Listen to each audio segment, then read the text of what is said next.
just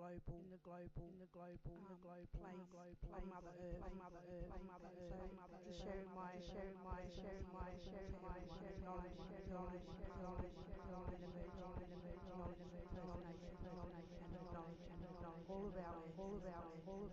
so that we are to bring transformation.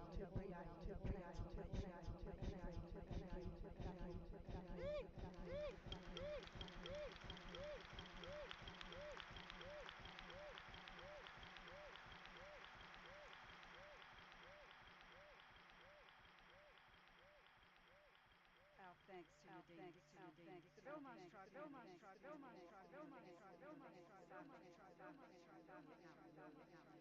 Tribunals are brought to you by the international group of people with vision and energy whose aim is to unite, organise, mobilise.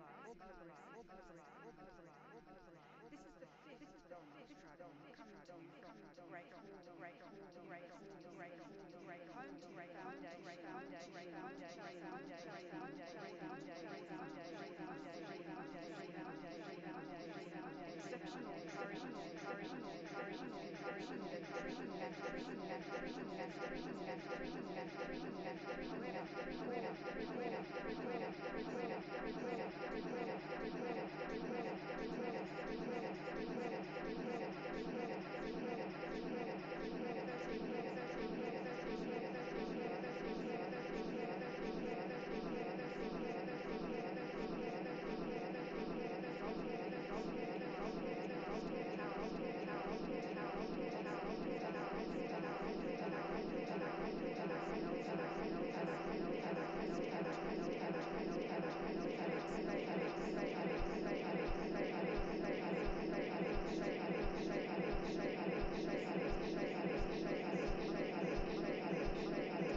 it has also helped individuals obtain justice. Tonight we'll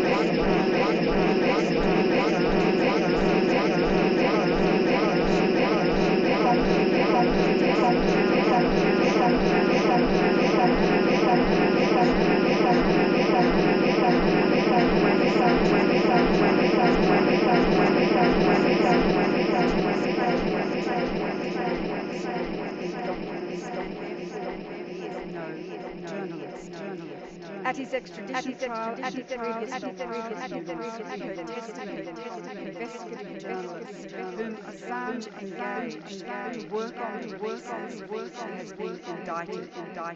They testified to his work as a journalist and as an editor, including his undertaking to first ensure the documents are verified as authentic and that specialists are engaged to identify stories and undertake redaction.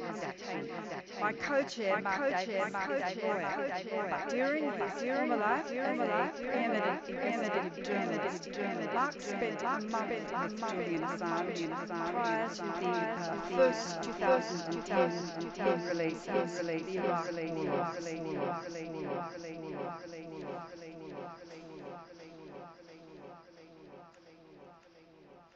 Thanks, Mary. I'm not giving a speech, but I will speak on something Mary just said. The issue of redactions. Probably not a single topic regarding Julian makes my blood boil than that endless recycle lie that he didn't redact. I understand. Julian is not everyone's cup of tea. He was my cup of tea. So I really wear that I cannot tolerate that he didn't redact. I was with him for the month, travelling with him, living with him for the month before that release, which was and I was there intensely, 3 days. And I can say emphatically, I won't elaborate on this platform, but please accept my word, and I can elaborate that emphatically, Julian Assange removed 10,000 lots of people who had potential harm, and he did it around the clock for 3 days with no assistance, with no journalists, with no organisation, media corporation, no digital team. It was Julian Assange. And yet, here, frustrating to say the least. So I might ask this one, if you ever hear anyone say, pull them up, media, calculate damage to damage. It's been used by other journalists near it, what they do, it's damaging the public, and effectively it was used by the prosecution. The Americans distinguished. So please pull it up immediately. Tell them I said. Tell them I'll come and get them. And I was there. Our first speaker shares Mary Kostakidis as being not really at all. But I think it would be fair to say that he remains Australia's most journalist, despite having retired some years ago. I think he'd still be Kerry O'Brien. He is Australian.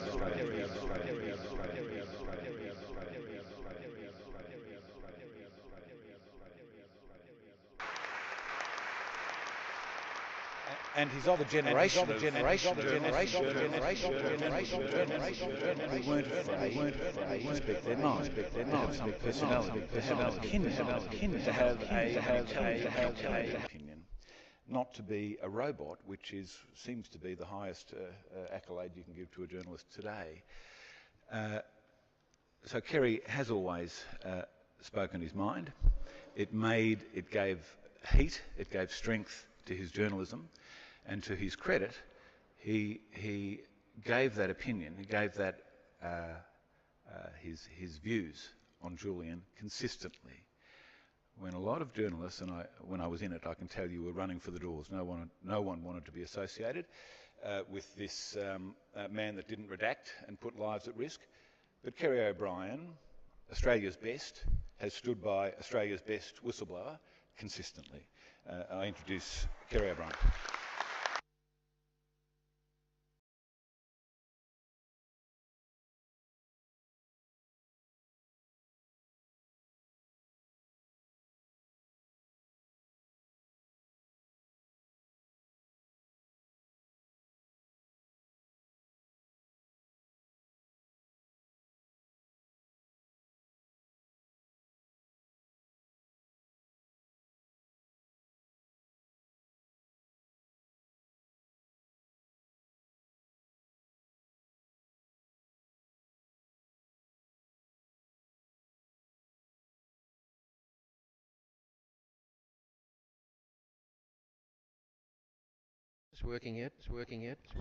I'll try going. How's that going?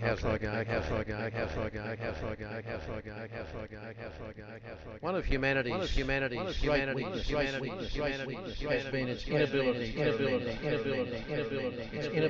learn from history, and that applies as much to Julian Assange and the circumstances, fundamentals in 2010, WikiLeaks published a massive number of secret documents about the US war effort in Afghanistan and Iraq. Many of the revelations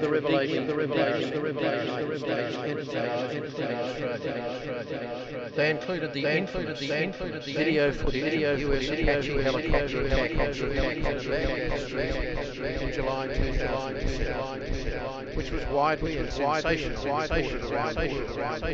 The British Guardian newspaper thus on April 6, 2010. A secret video showing US aircraft falsely claiming to have encountered a firefight in Baghdad and then laughing after launching an airstrike including 2 Iraqis working for Reuters news agency, was revealed by WikiLeaks today. The military whistleblower who leaked the documents to WikiLeaks, Bradley, now Chelsea Manning, was prosecuted and sent to jail for 35 years, although her sentence was commuted after 7 years on clemency grounds by Barack Obama as his presidency was ending. Tellingly, there was no effort by the Obama administration to go after Julian Assange as the publisher of the devastating document dump, even though they had become obsessed about leaks and about punishing leakers. In this context, the 2011 decision by Australia's Walkley Foundation, which has been highlighting great Australian journalism through its celebrated awards for nearly 70 years, to award WikiLeaks with Assange as its editor a Walkley Award for its outstanding contribution to journalism, was highly significant. Walkley judges very deliberately spelt out that in their considered view, Julian Assange was acting as a journalist applying new technology to, quote, penetrate the inner workings of government, to reveal an avalanche of inconvenient truths in a global publishing coup. Walkley judges said, quote, while not without flaws, the Walkley trustees believe that by designing and constructing a means to encourage whistleblowers, WikiLeaks and its editor-in-chief Julian Assange took a brave, determined and independent stand for freedom of speech and transparency that has empowered people all over the world. And in the process, they have triggered a robust debate inside and outside the media about official secrecy, the public's right to know, and the future of journalism. The future of journalism. As the Washington Post reported on November 25, 2013, in relation to the Obama administration's reluctance to prosecute a case against Assange, quote, justice officials said they looked hard at Assange, but realised that they have what they described as, quote, a New York Times problem. If the Justice Department indicted Assange, it would also have to prosecute the New York Times and other news organisations and writers who published classified material, including the Washington Post and Britain's Guardian newspaper. So what changed? What changed was that Donald Trump arrived in the White House and his new CIA director, Mike Pompeo, who will shortly be lining up to attempt to be the next President of the United States, in April 2017 declared that WikiLeaks was a threat to US national security and that Julian Assange, quote, and his ilk, good word, ilk, seek personal self-aggrandisement through the destruction of Western values. Is it possible that the irony of that description escaped both Pompeo and his president? It does pose an interesting question, doesn't it? Who has done more to undermine American democracy?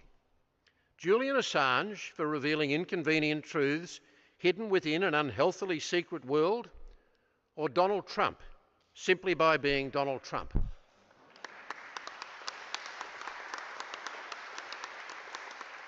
The bottom line is that Julian Assange has now spent just short of 4 years coexisting with Britain's toughest criminals in the high-security Belmarsh prison, still facing the prospect of then spending much of the rest of his life in an American military prison. Since the advent of the Albanese government, two things have happened here that are relevant to the case of Julian Assange. One was the Prime Minister's comments in and out of the Parliament that he has personally raised the Assange case with, quote, representatives of the United States government, unquote, saying, quote, enough is enough. It is time for this matter to be brought to a conclusion, quote, and that, quote, you have to reach a point whereby what is the point of continuing this legal action which could be caught up now for many years into the future. But we don't know whether Prime Minister Albanese has spoken directly to President Biden. We don't know whether he's spoken to the US ambassador here or to what other officials he has spoken to. We don't know the strength of his intervention, if we can call it that. And we have no idea of what hope there might be for Julian Assange in the American response.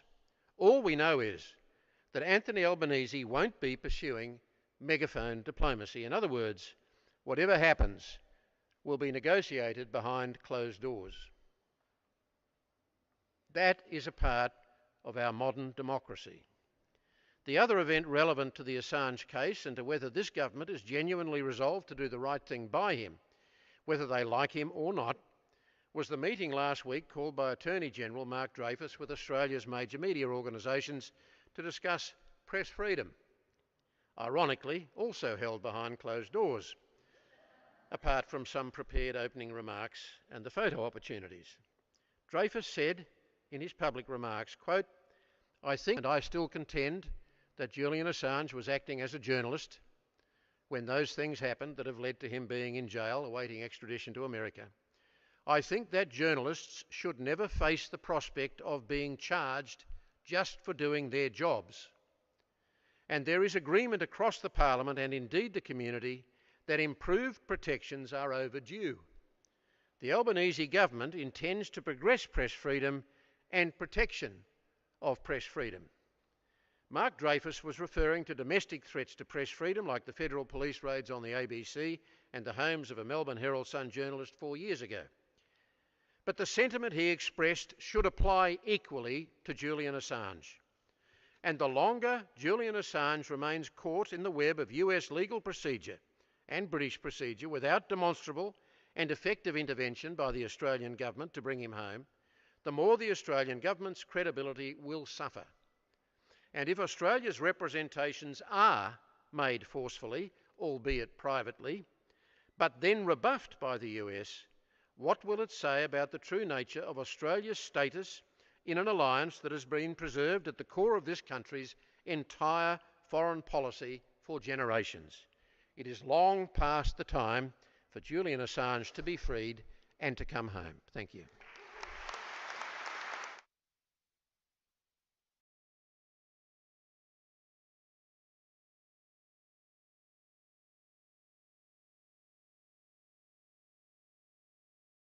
Thank you, Kerry.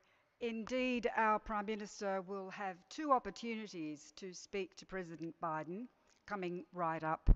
In a few weeks' time, our Prime Minister's headed to the United States.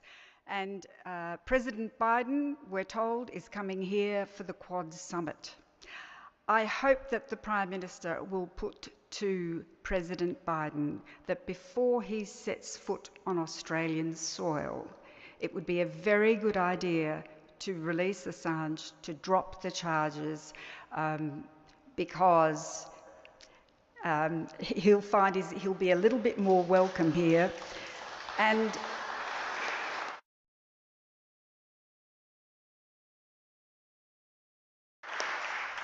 we're told that, and we believe that that Australia is the United States' biggest ally in the Asia Pacific, and we understand that role very well. So now's the time, Prime Minister, just get it done. The next speaker is Jennifer Robinson. Jennifer is a lawyer and has represented Julian Assange since the beginning of his ordeal and is well placed to convey what he's been subjected to and to the process and what happens next. I'm delighted to be joining you for this Belmarsh Tribunal in Australia, and I'm very sorry that I can't be there at home with you in person. A huge thank you to Progressive International for their work around the world, including for this work raising awareness about the persecution of Julian Assange. As Julian's counsel, I've been asked to address 3 points for you today. The first, about the US indictment and the threat it poses to free speech. The second, the extradition case and where we are with Julian's appeal. And finally, the abusive process that we've seen in this case. On the indictment, Julian faces 175 years in prison for committing acts of journalism and for the very same publications for which he's won awards the world over, including the Walkley Award for Most Outstanding Contribution to Journalism and the Sydney Peace Prize Medal. The indictment includes 17 separate counts under the Espionage Act for receipt, possession, and publication of information. As the Washington Post and the New York Times have made clear, this indictment criminalises public interest journalism. The Freedom of the Press Foundation has described it as the most terrifying threat to free speech in the 21st century. And they're right, because it is. When it comes to the extradition case, in short, we're playing a waiting game. Julian won his case in early January 2021.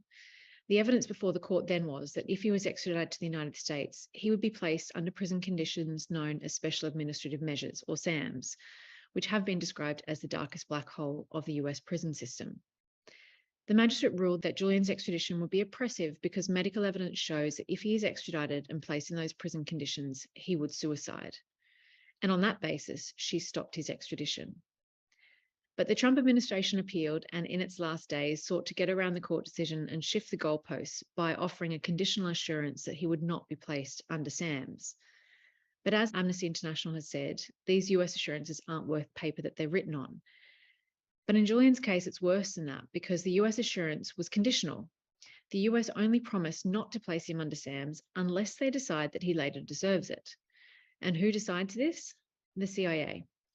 And he would have no right to appeal that decision. As many of you will remember, we learnt through important investigative journalism that the CIA had planned to kidnap and kill Julian. And this is the very same intelligence agency which will have the power in law to place Julian, once extradited to the United States, under prison conditions that doctors say will cause his suicide. Nevertheless, the British courts accepted this US assurance without Julian having the opportunity to contest that assurance with evidence at trial. And in June last year, the Home Secretary ordered his extradition to the United States. An appeal was filed in August last year, but we are yet to hear from the High Court on whether he will be granted permission to appeal. And we have no idea when that decision will come. It could be tomorrow, and it could be in months. All the while, Julian languishes in Belmarsh prison, having already served longer in prison than the US prosecutors claim he will serve if he's ever extradited to the United States. It is an absurd case and an absurd position for him to be in. Finally, I want to address the issue of abusive process. The organisers have asked me to address why due process isn't working and why the case should never have been started in the first place. So let me take those points in inverse order. The case should never have been started. Since 2010, I've been saying, like a broken record, that the criminal prosecution of Julian Assange will set a dangerous precedent that will be used to criminalise the rest of the media.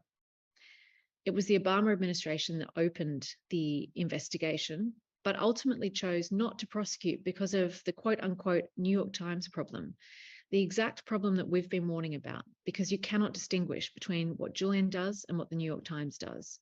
So criminalising him will be used to criminalise everyone else. But Trump had no such qualms, and it became clear that he would use the precedent against the rest of the media, which he called the enemy of the people. We now have a Biden administration who is continuing this prosecution despite it being in violation of its own policy on not prosecuting the media, and despite the raft of politicization and due process concerns that arose under the Trump administration and with this prosecution in the first place. But before I get onto that, it's clear that there are principled free speech reasons why this case should never have been pursued and should be ended immediately. But it gets worse. Even if we leave aside these free speech concerns, the due process violation should stop this case in its tracks. The abusive process in Julian's case is far worse than anything we saw in the prosecution of the Pentagon Papers whistleblower Dan Ellsberg under the Nixon administration.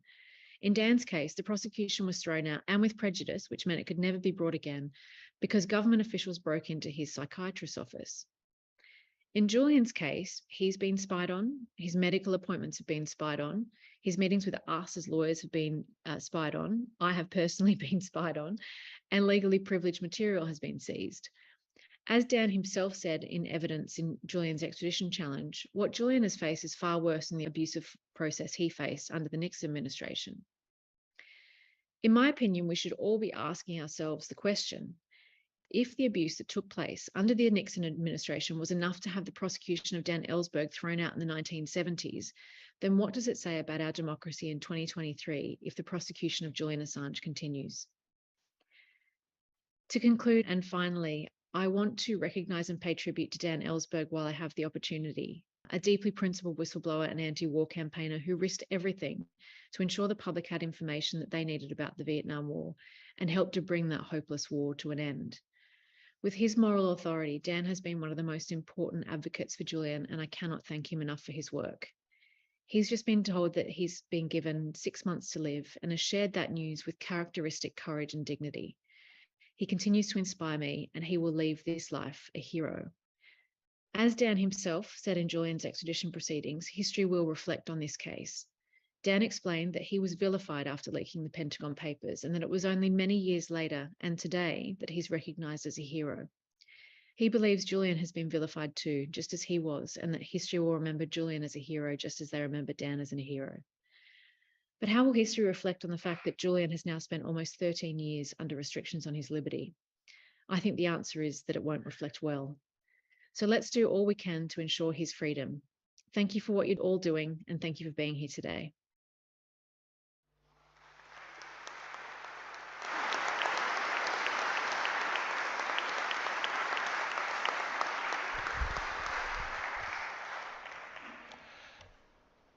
As I look around at the portraits in this beautiful room, I hope one day, if civilization is saved, they build a temple to whistleblowers like this, and one of the portraits on the wall will be this man, John Kiriakou, because he truly belongs in a hall of the pantheon of the greatest whistleblowers of this century.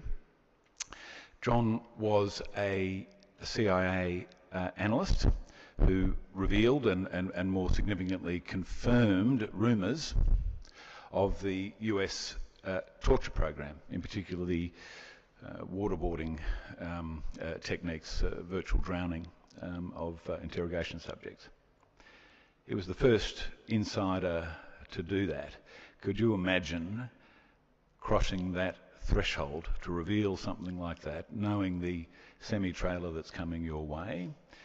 But it was an issue, the torture itself, some sort of mad invention of Donald Rumsfeld's, I imagine, some dark fantasy, that so directly corrupted all that America had stood for, most profoundly corrupted all that America stood for, that prompted John Kiriakou to reveal that program.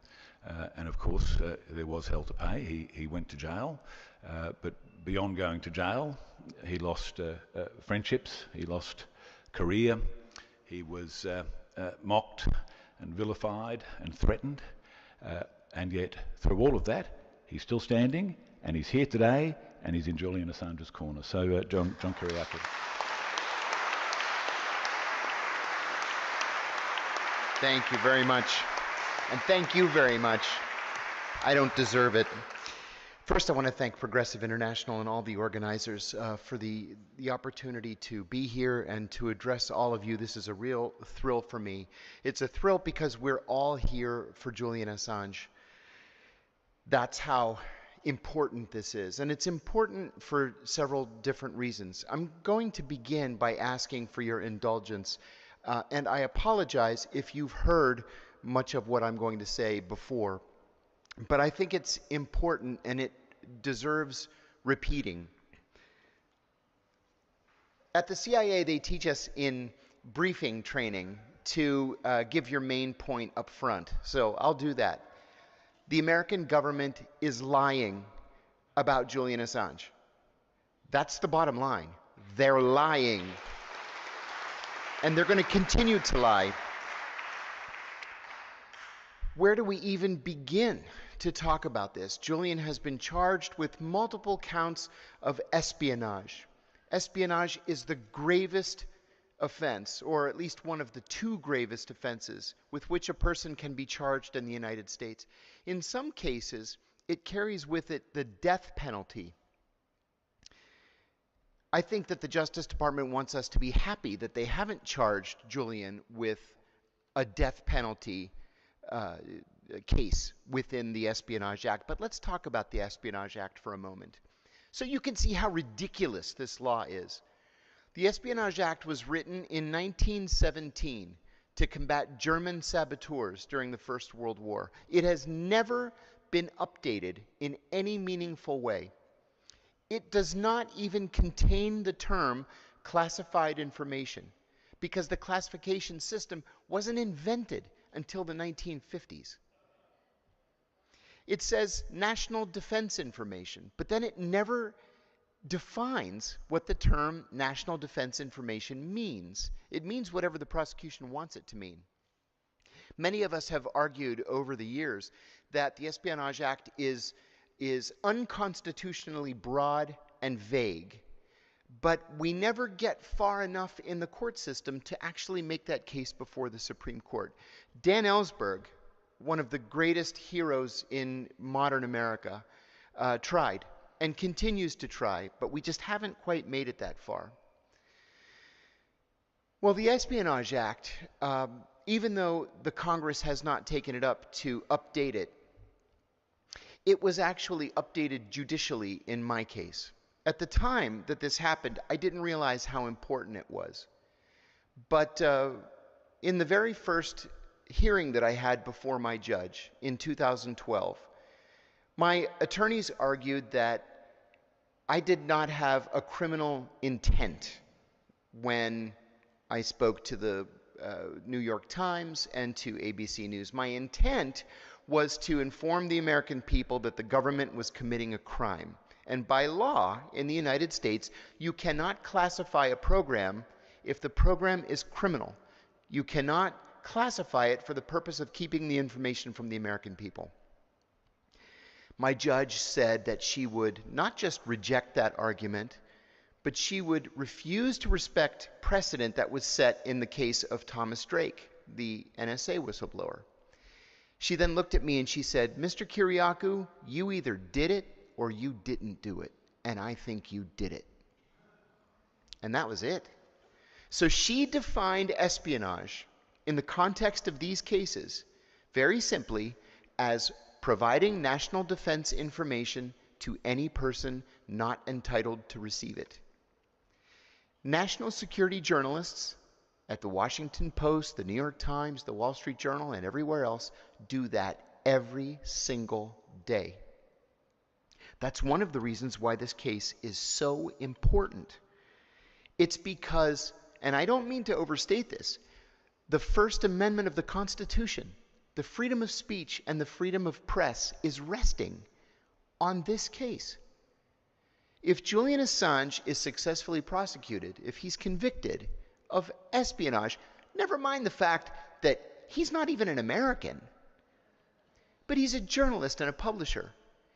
Every journalist and publisher in America will be liable to this kind of prosecution. Everybody will be facing decades, centuries maybe, in prison. That's how dangerous this is. Let's also look at what exactly it was that Julian did. Julian reported on war crimes. As I said a moment ago, it is illegal to classify a crime. That's actually a law in the federal code. It's never been prosecuted, right? Why is it that CIA leaders were not prosecuted when they created the torture program? Or when they created the illegal extraordinary rendition program? Or when they created the secret prison program? It's because they're the good guys. And you don't prosecute the good guys when they're trying to keep us safe at night. You remember the old saying about men being willing to do dark things to keep us safe? Have we lost our humanity? It kind of seems that way. Another problem is that the United States does not have an official Secrets Act. Thank God. At least we don't have it yet. But I can tell you that at the CIA, they like very much what they see in the UK and their official Secrets Act. And so this is a way to sort of create an official Secrets Act through the back door. That if they can successfully prosecute Julian Assange, they know that they can then prosecute anybody.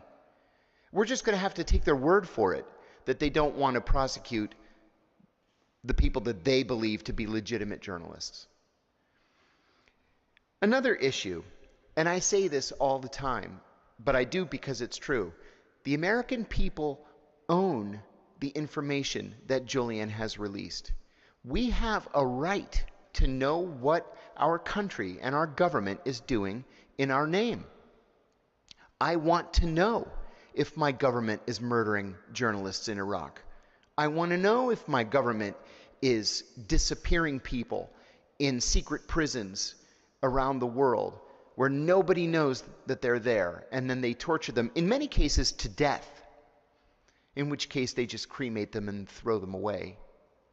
But we have a right to know this information.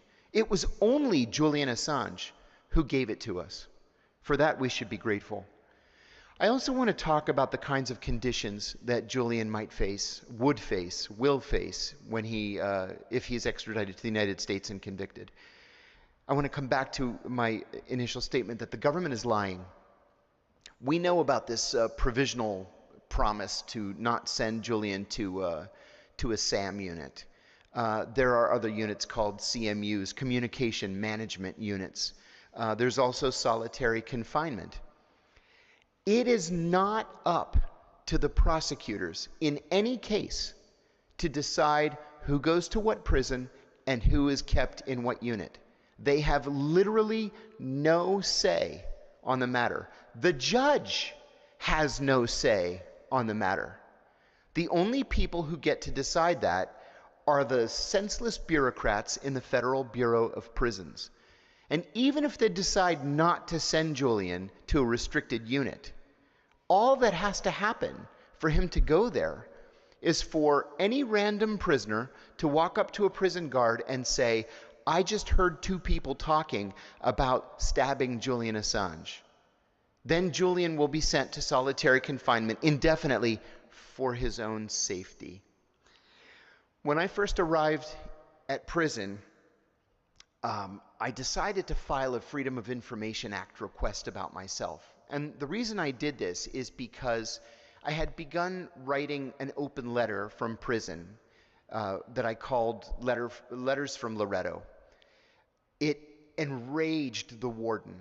And so I would smuggle these letters out to my attorney, and then she would send them to the media. And they were getting millions and millions of hits. And so I was put in what was called a modified communications management unit. There was a 5-day delay on my incoming and outgoing emails. My phone calls were not recorded. They were listened to live by a live guard. And both my incoming and outgoing mail was opened and read. So in this modified CMU, all of a sudden I felt my style cramped. So I wrote a letter to the Bureau of Prisons and I said, under the Freedom of Information Act, I request all documents that you have on John Kiriakou. And much to my surprise, about 6 weeks later, I got a package. Now, 220 pages. 200 pages of it was nonsensical. My medical records, my visitors list, things that nobody cared about. But there were 20 pages that were very clearly stamped at the top and the bottom, FOIA exempt, do not release to inmate. So either someone in the Bureau of Prisons FOIA office was brain dead, or they took pity on me and decided, I should probably see this. What it was a series of memos that the warden was sending out to prison guards, preparing them for my arrival. The one that was the most fun for me was one page with very large print, large fonts, and it said, "Caution, inmate has access to the media." Imagine Julian Assange. He won't be in any modified CMU. He'll be in the CMU.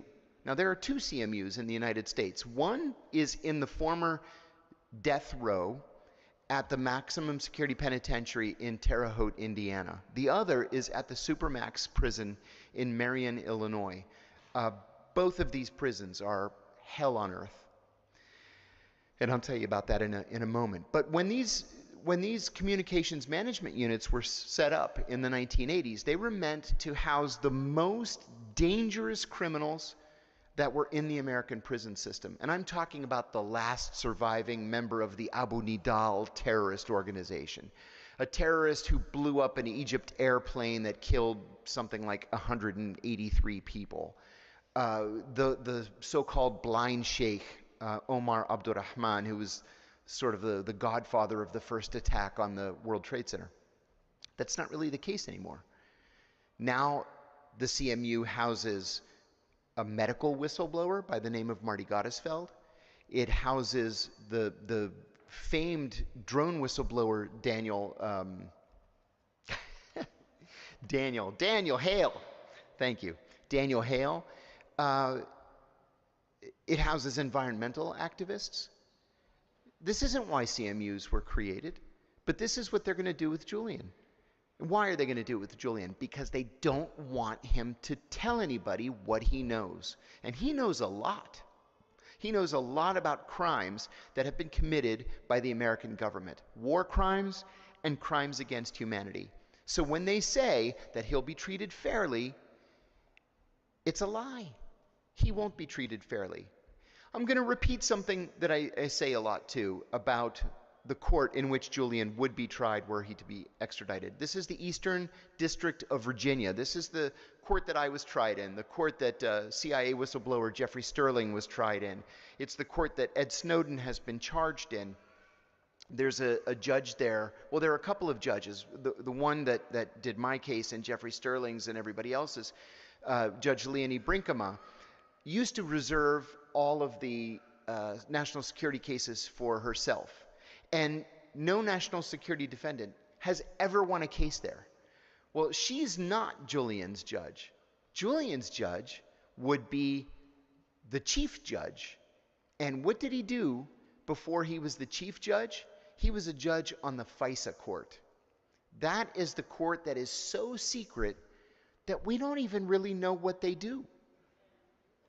That's who's going to try Julian. Now, in my case, my best friend's wife had an uncle who was O.J. Simpson's jury consultant. Most of you, I would assume, know who O.J. Simpson was, football player, actor, most likely double murderer. And they won the case.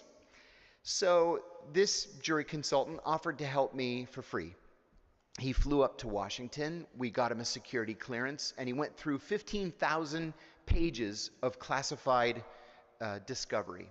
And in the end, he told me that if we were in any other district in America, he would say, let's go for it, we're going to win this case.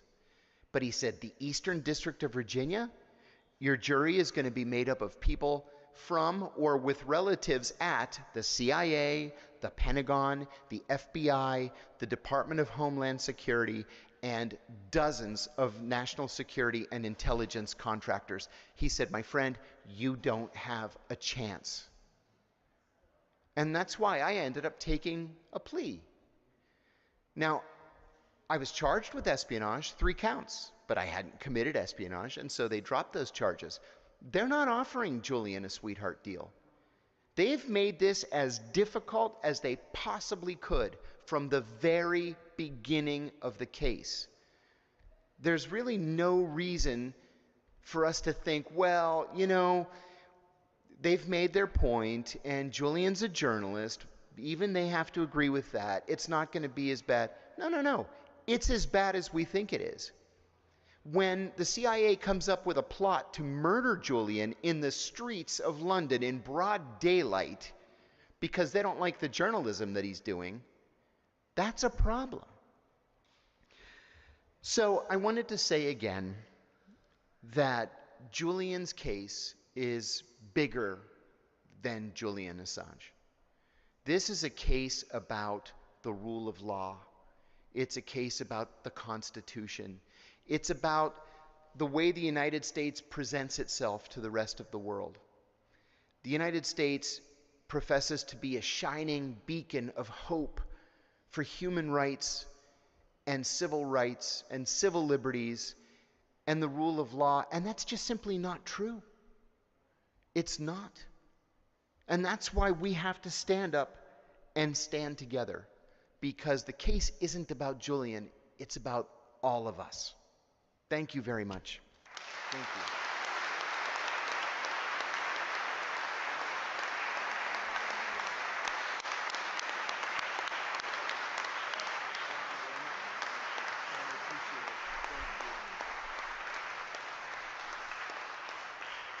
Our thanks to John Kiriakou.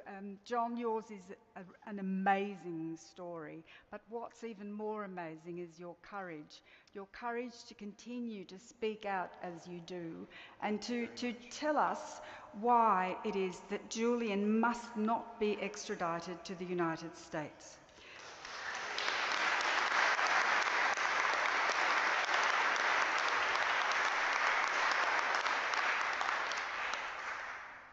Our next speaker, Dean Yates, was the Reuters Iraq bureau chief at the time of the collateral murder incident, and will for the first time reveal details about what followed.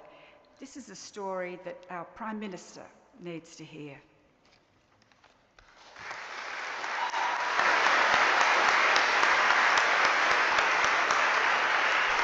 Thank you, Mary.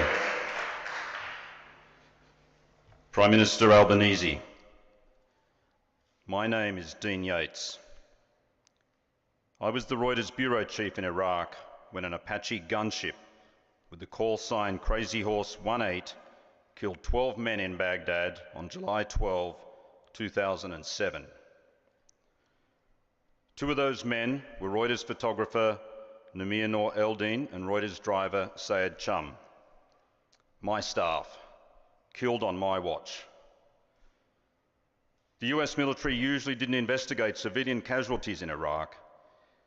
It did in this case because Namir and Sayed worked for a major international news organization. In an off-the-record briefing 2 weeks later, I was told by two American generals that the group of men that included Namir and Sayed were showing hostile intent and thus could be attacked. I was shown, without warning, less than 3 minutes of footage from the gun camera of Crazy Horse 18, up to where it opened fire for the first time. I was told the gunship then attacked a minivan because it was believed to be helping wounded insurgents and picking up weapons. US forces, I was told, had acted in accordance with the rules of engagement. For nearly 3 years, lawyers from Reuters tried to get a copy of this tape from the Pentagon through Freedom of Information requests so we could understand what had happened, better protect our staff in Iraq. The Pentagon repeatedly refused. Then, on April 5, 2010, Julian Assange published video of the entire attack. The classified footage had been sent to WikiLeaks by US military whistleblower Chelsea Manning. It was obvious why the US government didn't want to share the tape with Reuters. It showed grainy figures on a Baghdad street, the hellish clack of the Apache's chain gun firing rounds the size of a small soft drink bottle, the length of a man's hand, clouds of dust as those cannon shells crashed into men, a wounded man, Sayed Chum, father of 4, trying to crawl for 3 minutes. "Come on, buddy," says the Crazy Horse 18 pilot. "All you got to do is pick up a weapon," adds the gunner. When a good Samaritan taking his 2 children to school in his minivan stops to help Said, permission to attack is again granted. Crazy Horse 18 fires 120 rounds at the van. "Oh yeah, look at that, right through the windshield, ha ha," says the gunner. Informed by soldiers from the 2nd Battalion, 16th Infantry Regiment that a wounded child had been found in the van, the gunner says, "Well, it's their fault for bringing their kids into a battle." Mr. Assange called the video collateral murder. It shocked millions of people around the world. International legal experts call the attack on the minivan a war crime. It is footage instantly recognisable by sight and sound. Prime Minister, the collateral murder videotape more than anything shows why Julian Assange must be set free. When I read the 18-count indictment against Mr. Assange for the first time, I skimmed through its 37 pages, searching for a reference to the tape. It wasn't there. I got a highlighter and read the documents more closely, several times.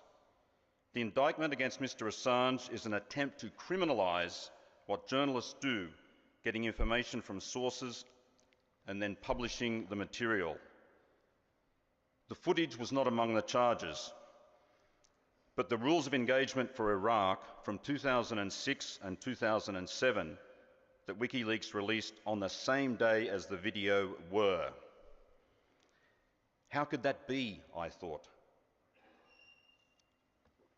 Why wasn't this tape one of the greatest scoops in journalism of the past 20 years, which catapulted Mr. Assange into the international spotlight, made WikiLeaks a household name, the centrepiece of the indictment? Remember, Mr. Assange published collateral murder before any other material about the wars in Iraq or Afghanistan that Chelsea Manning had sent to WikiLeaks.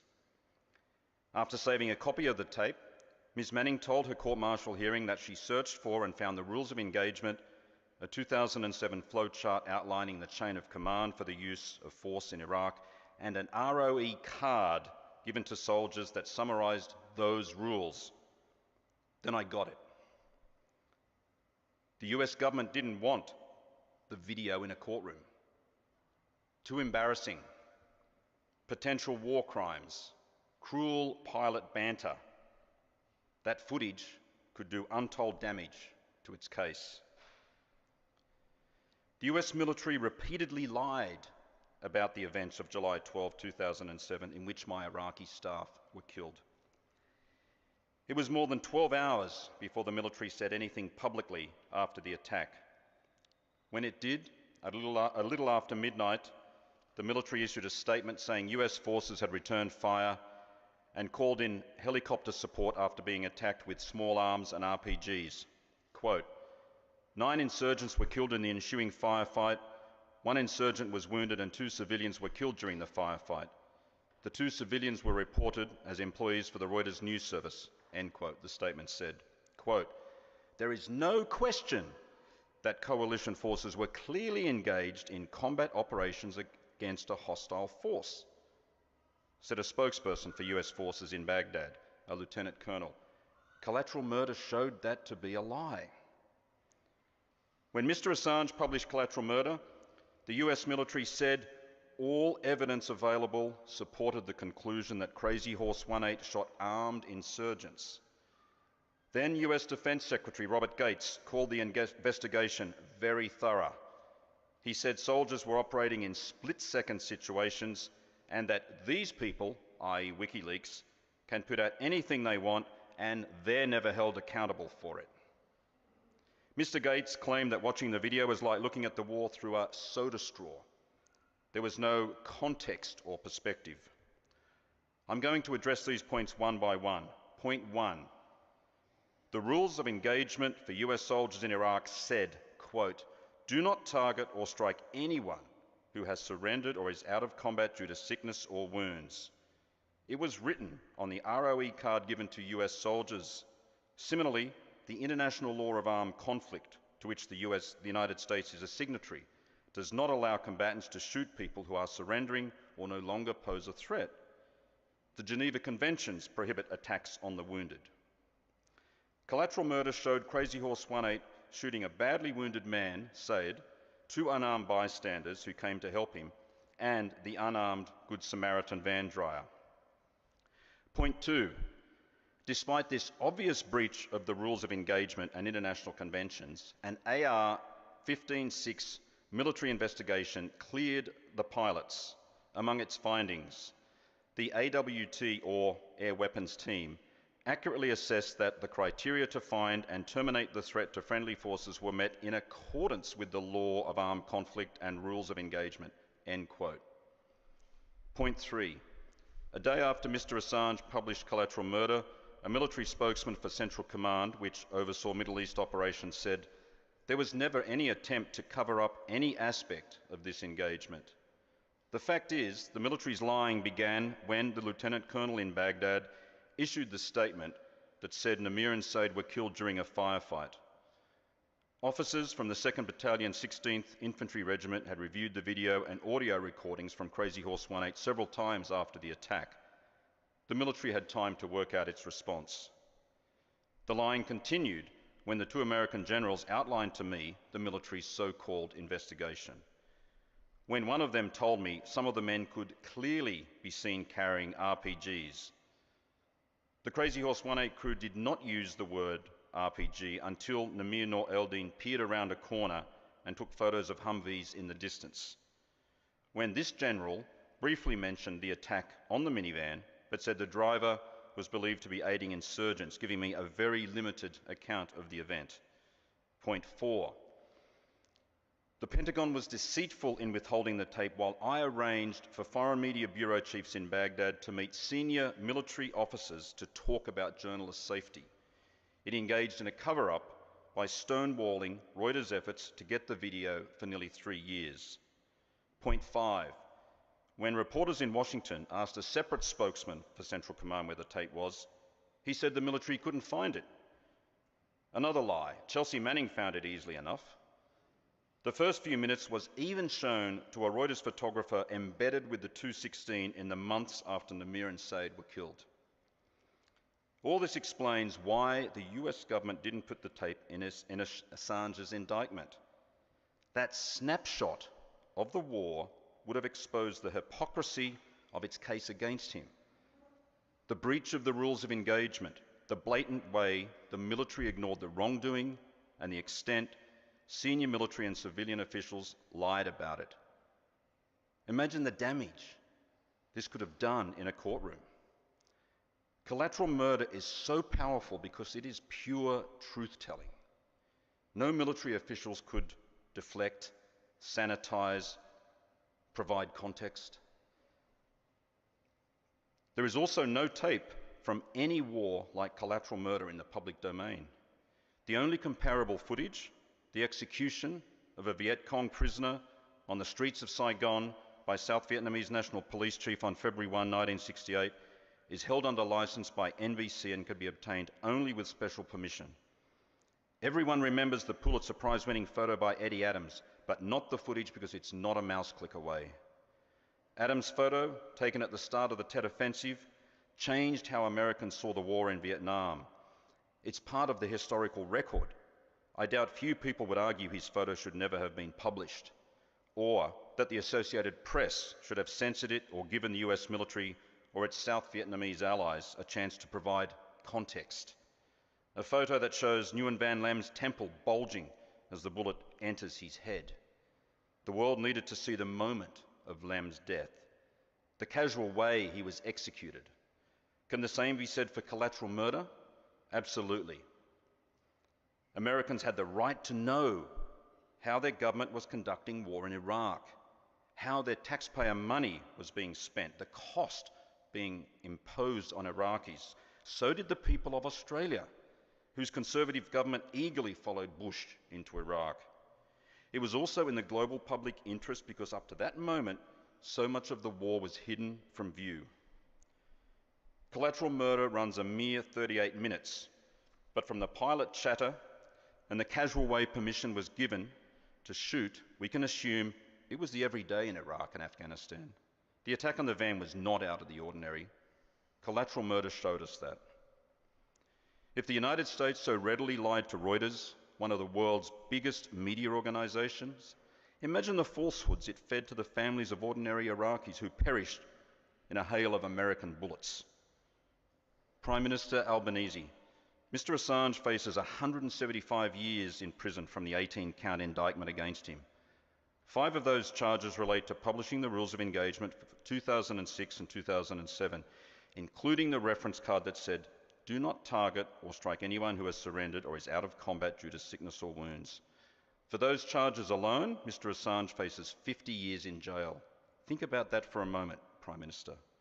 Mr Assange could be imprisoned for half a century for publishing rules of engagement that showed the attack on Sayed and the minivan broke international law. Yet the United States didn't prosecute the men who pulled the trigger or anyone else in the chain of command. It didn't prosecute those who did the bogus investigation into the attack or engaged in the cover-up and lied about it. Prime Minister, watch collateral murder, then bring Julian home.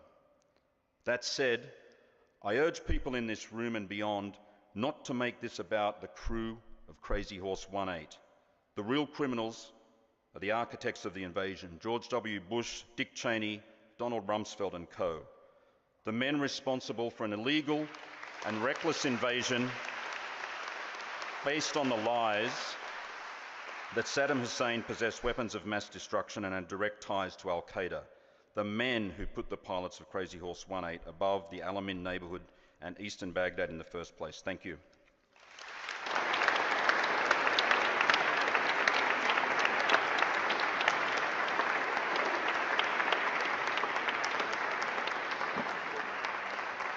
Thank you, Dean.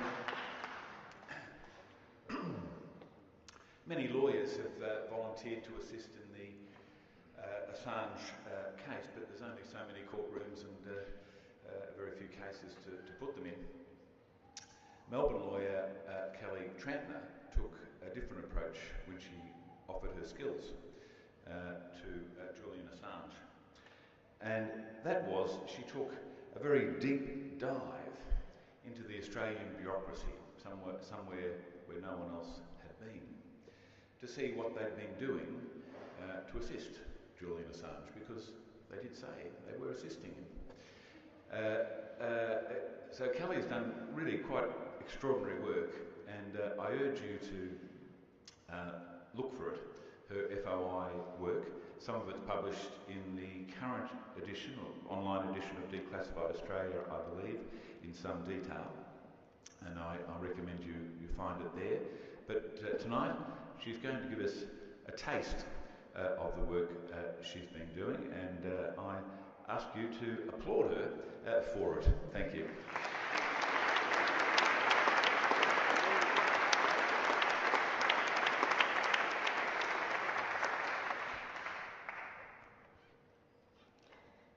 I begin tonight by recognising the significance of this tribunal to Julian and his family. It is also very timely, as we have reached a critical point in history for press freedom and for all human rights intertwined with it. Julian once said, quote, "I understood this a few years ago, and my view became that we should understand that Australia is a part of the US. It is part of this English-speaking Christian empire, the centre of gravity of which is the United States, the second centre of which is the UK, and Australia is a suburb in that arrangement, and therefore we shouldn't go. It's completely hopeless, it's completely lost. We can't control the big regulatory structure which we're involved in terms of strategic alliances and mass surveillance and so on. No, we just have to understand that our capital is Washington. The capital of Australia is DC. That's the reality. So when we're engaging in campaigns, just engage directly with DC, because that's where the decisions are made. And that's what I do, and that's what WikiLeaks does. We engage directly with DC, we engage directly with Washington, and that's what Australians should do, close quotes. That is to say, our relationship with the United States has long ceased to be an alliance as opposed to an amalgamation with an inferior status. Julian's proposition is validated by the Freedom of Information documents I've obtained and examined over almost a decade. Unfortunately, our intelligence agencies, whose records would be of great interest, are exempt from the FOI legislation. When I started preparing for tonight, I ended up with a story too long to tell here. It will be published on Declassified Oz this evening, and I invite you to read it there. It tells a story, not the whole story, of institutionalised prejudgment, perceived rather than actual risks, and complicity through silence. My inference from the records I've examined is that our government's real policy on Julian's persecution is complicit in activity in deferring to the US. Inaction is the policy. An example is Julian withdrawing his consent for the use and disclosure of his personal information on the 13th of June 2019. The Department of Foreign Affairs and Trade has always been aware of the reasons. His lawyers wrote to the Australian High Commission on the 24th of October 2019, pointing out his general entitlement to confidentiality for medical information and explaining why he didn't want Belmarsh to disclose it. That letter is discussed on Julian's consular file. At no stage did Julian block or refuse consular assistance. In fact, during a visit by consular officers on the 1st of November 2019, after he withdrew his consent, Julian raised his concerns about false reports from DFAT in the media that he had rejected offers of consular visits. They told him the issue of consular visits was raised during Senate estimates, and the department responded that 4 offers of consular visits had been made and not been responded to. But the media reported that he had blocked consular visits. 4 years later, in Senate estimates on the 16th of February this year, our Foreign Minister is perpetuating this mistruth by saying that Julian, quote, does not want consular representation at this stage from the Australian government, close quote. The record shows this is wrong. There's no impediment to consular officers visiting Julian in prison. They have done so after he withdrew consent for medical information disclosure, and they've also contacted prison authorities about his health and well-being. The documents prove the misrepresentation, whether careless or deliberate. Individuals direct a state. For every reasonable request that has been disregarded, for chairs that have remained empty when they required the presence of active observers, for every international law finding ignored, for every record that remains uncorrected, for turning away when an Australian life has been threatened, and for the silence that has descended in the face of injustice, I say to many former and current senior public servants and ministers across many departments that you may have no shame now, but history will hold you accountable.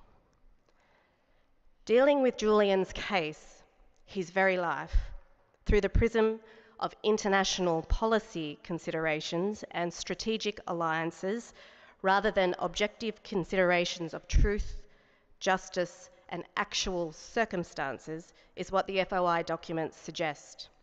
And it's a continuing institutionalised mistake. A primary precept of good government is justice for its citizens.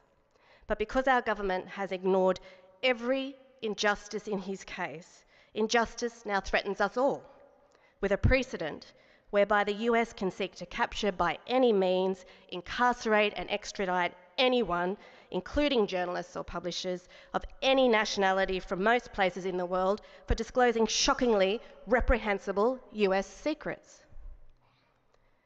By courageously publishing the truth, Julian terrified with the threat of personal responsibility and accountability those who had been operating beyond reach. He knew they'd come for him, we knew they'd come for him, and they did. It's not a hard story to understand. Julian is a moral innovator. He made moral gains which had an immense effect on human life.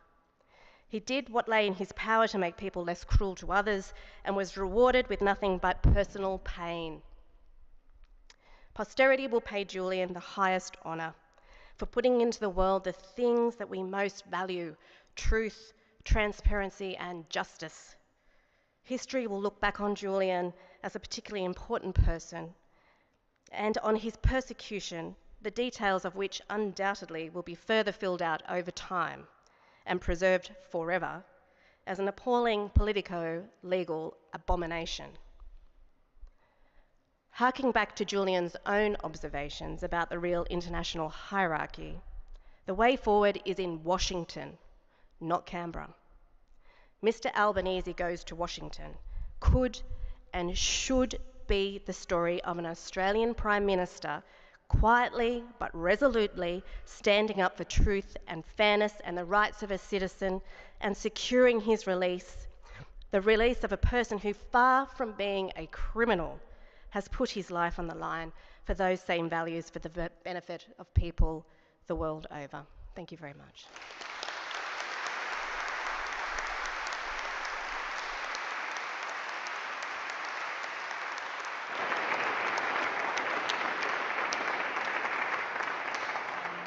Kerry, thank you for your perseverance and your years of meticulous work, because you tell the story, the unfolding story of what was happening to Julian, what was being said behind the scenes, and what was being done or not being done, and it's a very important story. Our next speaker is someone who has the ear of the Prime Minister, former Foreign Minister and now Labor elder statesman Bob Carr. I'm confident our Prime Minister Anthony Albanese is doing the right thing on Assange, but these are the arguments I would use if the Americans show any reluctance. He is an Australian, he's an Australian citizen, and he's being seized by the long arm of America's extraterritorial reach. Let me give you a comparison. Imagine an Australian located in London was giving support to a campaign to assist the Rohingya in Myanmar, or the Uyghurs in Xinjiang province in China, or the Islamic activists, advocates in Kashmir. Imagine if the cabinet of India, Myanmar or China reached out and sought their extradition from the United Kingdom to face trial in Beijing or Delhi or Rangoon based on their offence to the law of China, India or Myanmar. Now we'd be outraged. Extraterritorial reach. An Australian in the United Kingdom engaged in advocacy but offending the law of China or India or Myanmar. That's precisely what America's doing here. And we've got an added twist. I think it's a very powerful argument for an Australian to use, an added twist, and that is Chelsea Manning, who released the material that Assange merely published, has had charges against her suspended, whatever the appropriate legal verb is, and walks free. But the Aussie, who was part of the exposure of American war crimes, is still being pursued. I would seize this argument in putting it to a US president or a US ambassador in Canberra, saying this is really offensive to Australian public opinion. The American involved in the exposure of American war crimes has been freed and walks free. The Australian is still being pursued. Extraterritorial reach, the grab an Australian in these circumstances, and an offence to America's own law, the First Amendment to the Constitution, which guarantees free expression. If this were an American press organisations would be defeating their administration in the Supreme Court of the United States, as happened with Daniel Ellsberg and the Pentagon Papers. There's another argument, and that is that these are war crimes. They're not being pursued by America, not like the war crime of MEAA in Vietnam. These are war crimes, and we know about them, and the world deserves to know about them. We know about them because Julian Assange publish them. That's what's at stake here. And whether an Australian is going to be punished for this because of an extraterritorial reach by the Americans that we'd find repugnant, utterly repugnant, if it were another nation reaching out to extradite Assange because he'd offended the laws of China, India or Myanmar. These are very strong arguments indeed, but I'd wrap it up with a powerful argument. It's impossible for anyone, US Ambassador, Secretary of State, the President himself, to rebut. And simply that Assange has suffered enough. He's suffered enough. And an Australian Prime Minister can say simply to his American partner, his American interlocutor, let's drop this now. If there are any point to be made or any punishment to be meted out, any message to be sent, the years this man has done, the time this Australian has done in prison, have paid the price.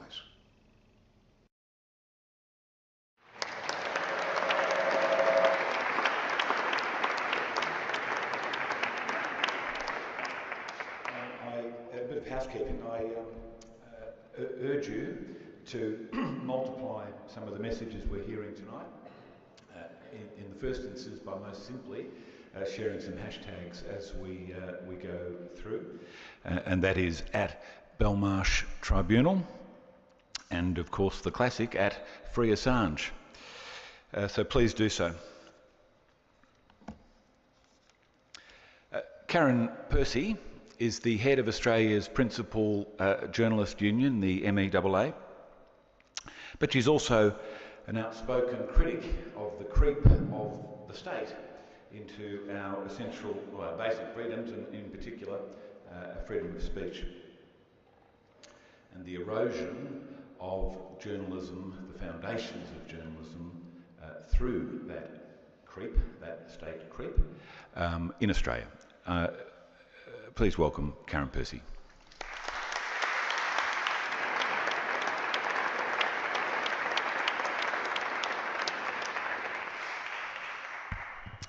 Good evening, everybody. It's great to be here on Gadigal land. I pay tribute to the custodians of this land who have been long time storytellers for tens of thousands of years. Julian Assange has been a member of the Media, Entertainment and Arts Alliance since 2007. We are so saddened that this case just drags on. This week I was among a group of 25 or so media leaders who met with Federal Attorney General Mark Dreyfus for the Press Freedom Roundtable that Kerry referenced. The first issue I raised with the AG was Julian's case. I urged the Minister to talk to his Cabinet colleagues and his parliamentary colleagues about resolving the case so that Julian can be reunited with his family. MEAA sees his case as fundamentally an issue of press freedom. MEAA has advocated for many years, like so many of you have as well, petitions, letters, behind-the-scenes chats, in front-of-scenes chats. We have written to successive Australian governments seeking action. We are as frustrated as anybody that Australian authorities seem to have made little progress in this case. It's symptomatic of a failure to fully appreciate the erosion of press freedom more broadly in Australia and around the world. We like to think of ourselves as progressive and world leaders when it comes to democracy. But over the years, little by little, law by law, regulation by regulation, amendment by amendment, journalists and media outlets, and more importantly, the public's right to know, have been squeezed in the name of national security. Our defamation laws favour the rich and are designed to muzzle brave reporting. We made this clear as industry leaders this week in Canberra that things need to change. We urged the Attorney General to examine the chilling effect these laws are having on telling stories that need to be told. So far from being a far-off threat to press freedom, we have it here, right now. There are hundreds of provisions in our laws that can put a journalist in jail. Most journalists don't know them or even understand them. We don't know what we don't know because we can't know. There is little, if any, visibility, for example, when governments seek journalist information warrants to get access to notes, documents, information that journalists collect in their work. There's no ability to contest these requests. It's unclear whether there really is a justification for these requests, and who on earth knows if they actually achieve what the agencies are trying to achieve. We just don't know. Receiving classified documents can land a journalist in jail. They don't have to read them, talk about them, never mind publish or broadcast them. The rights of journalists are routinely being trodden on. Our FOI processes are a joke. We get nonsense answers from governments, ministries and agencies. There are suppression orders, particularly in the state of Victoria where I come from, that just come thick and fast. The latest example is the federal court changing without notice or consultation the rules for journalists accessing documents. The court claims it's an administrative change, but the effect will be that some cases that are very much in the public interest might never see the light of day. These are the stories of dodgy employers, consumer rip-offs, corporate wrongdoing. It's little wonder that Australia has been sliding down the global press freedom rankings in recent years. We're seeing direct attacks on journalists as well, as the fake news brigade continue to harass and harangue. It's happening in person, it's happening online, and it's especially vile against women, people of colour, those with disability, and of course our LGBTQI colleagues. Journalists also face physical dangers on the fire field, the flooding river, the crime scene outside the court. Ever-dwindling media workforces mean fewer reporters are being assigned to difficult stories, and so they're exposed to greater potential trauma loads than ever before. The fast-paced digital age adds to stress and strain. Employers need to pay more than lip service to the well-being and those "are you okay" days. There has to be a true commitment to ensuring workers are safe, physically and psychologically. We do risk assessments for physical dangers. We need to ensure the same for potential psychological harm. Anything that stops a journalist from doing her work is a threat to press freedom.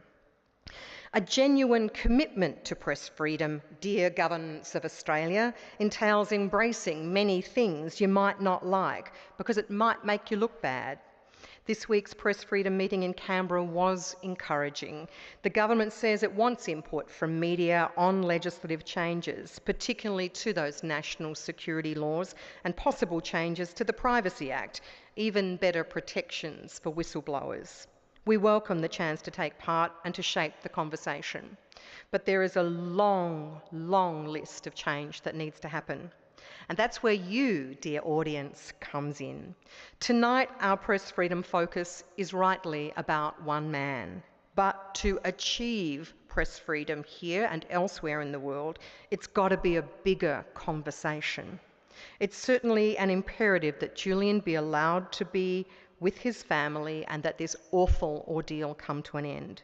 But as citizens, we need to demand more from our leaders, in the media, in government, in civil society, to ensure that our right to know is not impeded and that Australia is once again a country to look up to when it comes to a free and fearless media. Thank you.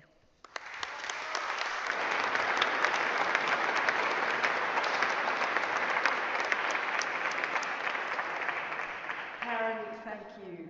It's good to know that someone in your position is raising all those very important issues around increased protection for journalists and whistleblowers.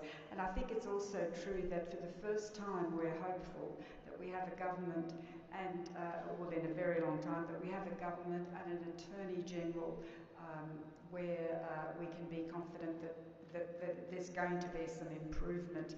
Thank you also for raising Julian Assange. It was a matter of great shame to me as a journalist that some years ago there was a meeting of, a vast array of journalists and no one who would raise Julian Assange was allowed into the room. So we're living in a different universe. Our next speaker is a Labor member of Parliament, and he's co-chair of the Parliamentary Committee to bring Julian Assange home. His name is Josh Wilson. Hi, I'm Josh Wilson. I'm the federal member for Fremantle, and it's my privilege to be Labor's co-convener of the Parliamentary Friends of Julian Assange. I'm sorry I can't be with you today, but I thank everyone who's there and everyone who's participated in advocating for Julian Assange over recent years for the effort that you're making in that important cause. Without question, it's time for the persecution, prosecution and incarceration of Julian Assange to come to an end. This Parliamentary Friendship Group has called upon the US government to end the extradition process and set Julian Assange free. It's important that that occurs as a matter of justice with respect to Julian and his own personal circumstances, but it's actually important in a larger way because really the prosecution of Julian Assange undermines some important principles of press freedom and accountability of government action. I'm really glad that the new Albanese Labor government has said that enough is enough, that there's no good cause, that there's no justificational purpose in the ongoing persecution of Julian Assange, that it is in effect wrong and that it should end. And I will continue to work with colleagues on a bipartisan, indeed on a cross-party basis within the Parliamentary Friendship Group to make that case, to raise our voices along with yours in calling for an end of the prosecution and incarceration of Julian Assange.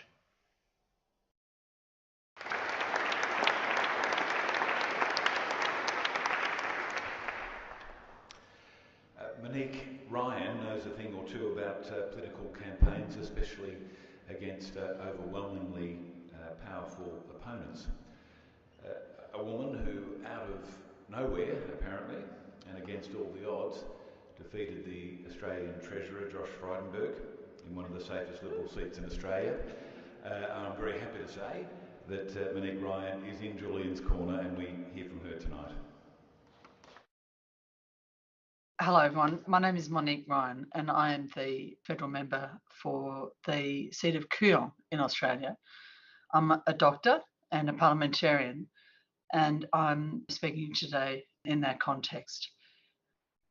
On 30th of November last, I asked our Prime Minister in Parliament what he was doing, what his government was doing to pursue the case for freedom for Julian Assange. And he responded on that date that the government is taking steps at this point in time. And he reiterated what he's expressed previously, which is that enough is enough. And I think that probably all of us present in this Congress today, whether it be in person or virtual, agree that enough is enough. As a doctor, I can speak to the psychological and physical effects of prolonged detention on any individual, no matter how strong or robust they may be in going into that process. But the extent to which Julian Assange has been victimised by the various processes applied to him internationally in the last few years is extreme. And I know that anyone with any concern for his well-being is aware of the fact that these prolonged periods of detention not only cause acute problems, but they cause chronic health issues, both physical and psychological, the extent of which we probably don't even know at this point in time. What I'll continue to do as a parliamentarian is to continue to agitate for Julian Assange's freedom. A number of parliamentarians have sent a letter to the UK government this week. We will continue to speak to our own government about it and we will continue to hold them to account. As members of the Australian government, we need to do what we can to protect the freedom and the rights of all Australians, but particularly those who speak truth to power. And so I thank you for the opportunity to be with you virtually this evening and pledge that I will continue to work with you in order to secure Julian Assange's freedom. Good night.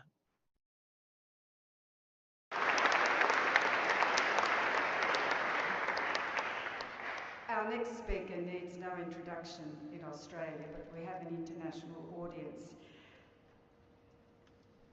Shoebridge is a Green senator whose work in the Australian Parliament is invaluable, as is his advocacy for accountability, press freedom, and for justice on behalf of those whose rights are being violated. David.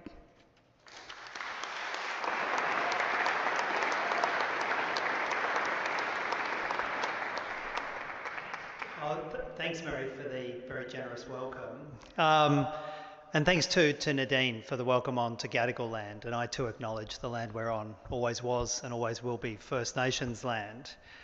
And again, congratulations to Progressive International for putting on this event and events like it around the world, and the depth and quality of the speakers who've come before me. And let's start with a very simple principle, which should be a political principle that unites us all. It should never be a crime to tell the truth. Tragically,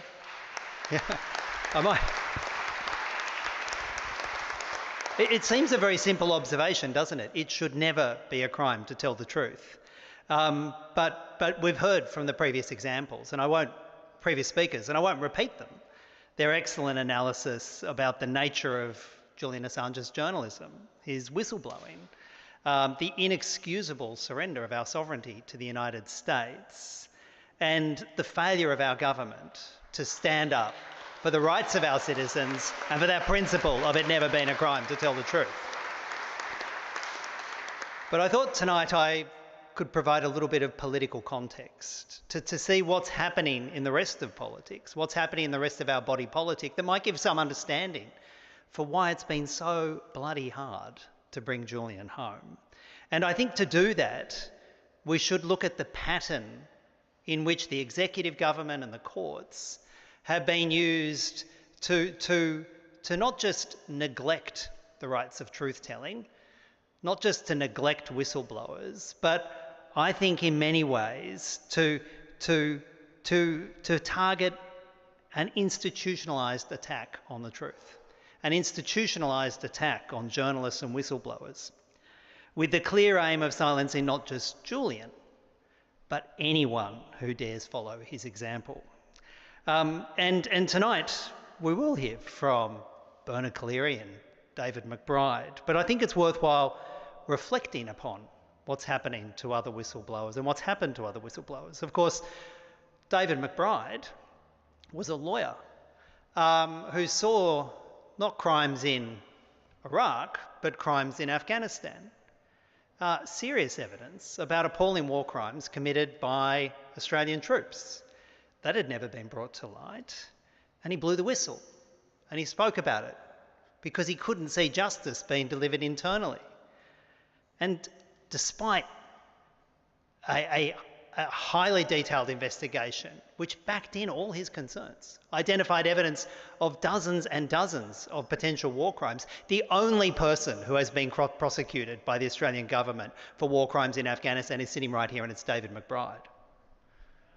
And when it comes to the work of Richard Boyle with the Australian Tax Office, Richard Boyle blew the whistle on deeply unethical practices in the Australian Tax Office, was vindicated by an independent investigation, vindicated again by a unanimous cross-party Senate inquiry.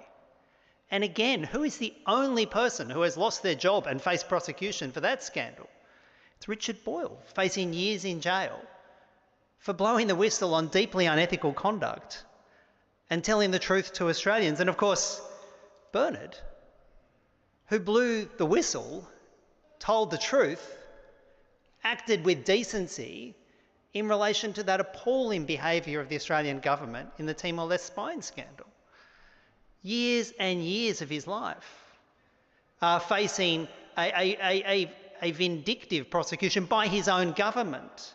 And I think it's useful. And I'm glad that the prosecution was dropped, and I credit the Attorney General, the current Attorney General, for dropping the prosecution. But I think it's useful looking at the words the Attorney used when the prosecution was dropped. He said, and I quote, "In taking this decision, I have had careful regard to our national security, our national interest, and the proper administration of justice." It's fascinating how justice comes last in that list. And I ask this: if it hadn't been for the concerns of a continuing poisoning of our relationship with Timor-Leste and the international ramifications of that, and concerns about how other interests in our region may have used that breakdown in relationship with Timor-Leste, would Bernard be sitting here still facing prosecution? And I think it's important to reflect on that when you realise the so-called national security interests, the compliance with our large and powerful so-called ally, some would say decision maker, the United States, how the national interest is continuing to trump. This perceived national interest, I think falsely perceived national interest, is trumping the demands for justice with Julian. And it would be remiss of me not to note another current example of Dan Duggan. Dan Duggan, who, as we speak, an Australian citizen, who we speak just a few short kilometres from here, is in maximum security detention in solitary confinement, following an extradition request from the United States. I think his wife, Safrine, is here, and Safrine, strength to you and strength to your family. He's held in deeply dehumanising conditions in an Australian jail, not in Belmarsh, but in an Australian jail only a few kilometres from here. No explanation for why, following the extradition charges, he's held in those conditions. This, if you like, pre-trial persecution of Mr. Duggan. The only explanation that can be given is somehow or other the interests of the United States, the concerns they have over national security, having that influence upon prison authorities in this country, and the ongoing brutal detention of Dan Duggan. So the context is real. The context, the political context in which journalists and whistleblowers are seen as fair game, needs to be part of the discussion about Julian Assange's case. And the global chill that the United States wants to send to journalists and whistleblowers in relation to Julian Assange has definitely had is definitely been amplified by our own government and its actions. And it has in fact reached right into Parliament. It was the 4th of August last year where Julian's father and brother came to Parliament, the home of democracy and free speech apparently, came to Parliament carrying copies of that wonderful book of Nils Melzer in relation to Julian's plight, the persecution of Julian Assange. And they were stopped at the entrance to Parliament. They wanted to give copies of the book to myself and other MPs. They wanted to talk directly to the Prime Minister about Julian's case. They were stopped by security at the entrance of Parliament, and they had the books confiscated as potential protest material. They couldn't even get the books into Parliament. Thankfully, after we protested the case, wrote complaints on behalf of Gabrielle and John to the clerks and the administration in Parliament, we actually had a review of the conduct. And I'm hoping what is a precedent for Julian's more substantial case, we got a promise to never repeat the action and an apology to Gabrielle and John. But in what other case, in what other matter, would books be seen as protest material and confiscated and prevented from being given to politicians? But can I give you some sign of hope from Parliament? And we heard a little bit of that from my two colleagues before. There is a large and growing friendship group in Parliament, the Parliamentary Friends of Julian Assange. And as some sign of hope, I can tell you now that at least 41 of the 226 members of Parliament are members of the Friends of Julian Assange group. And that's a sign of hope.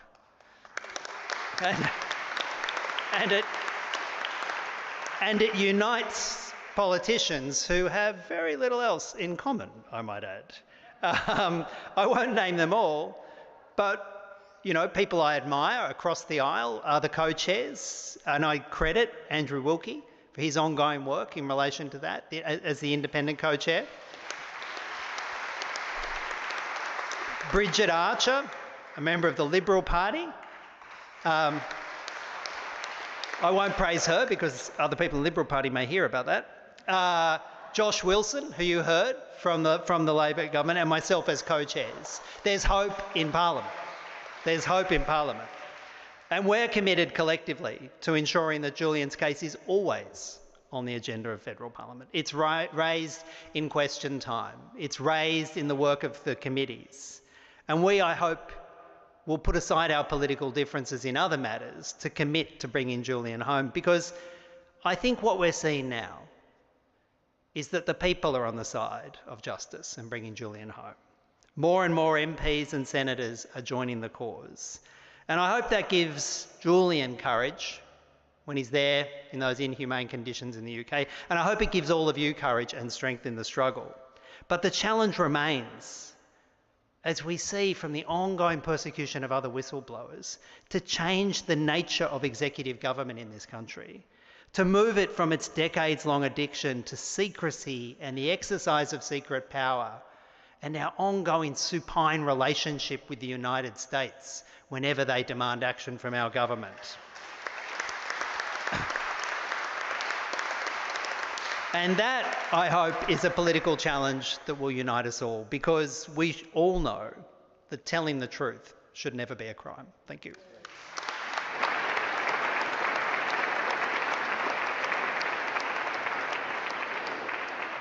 Thank you, David, for your unfailing advocacy on Julian Assange, and thank you also for raising the case of Dan Duggan.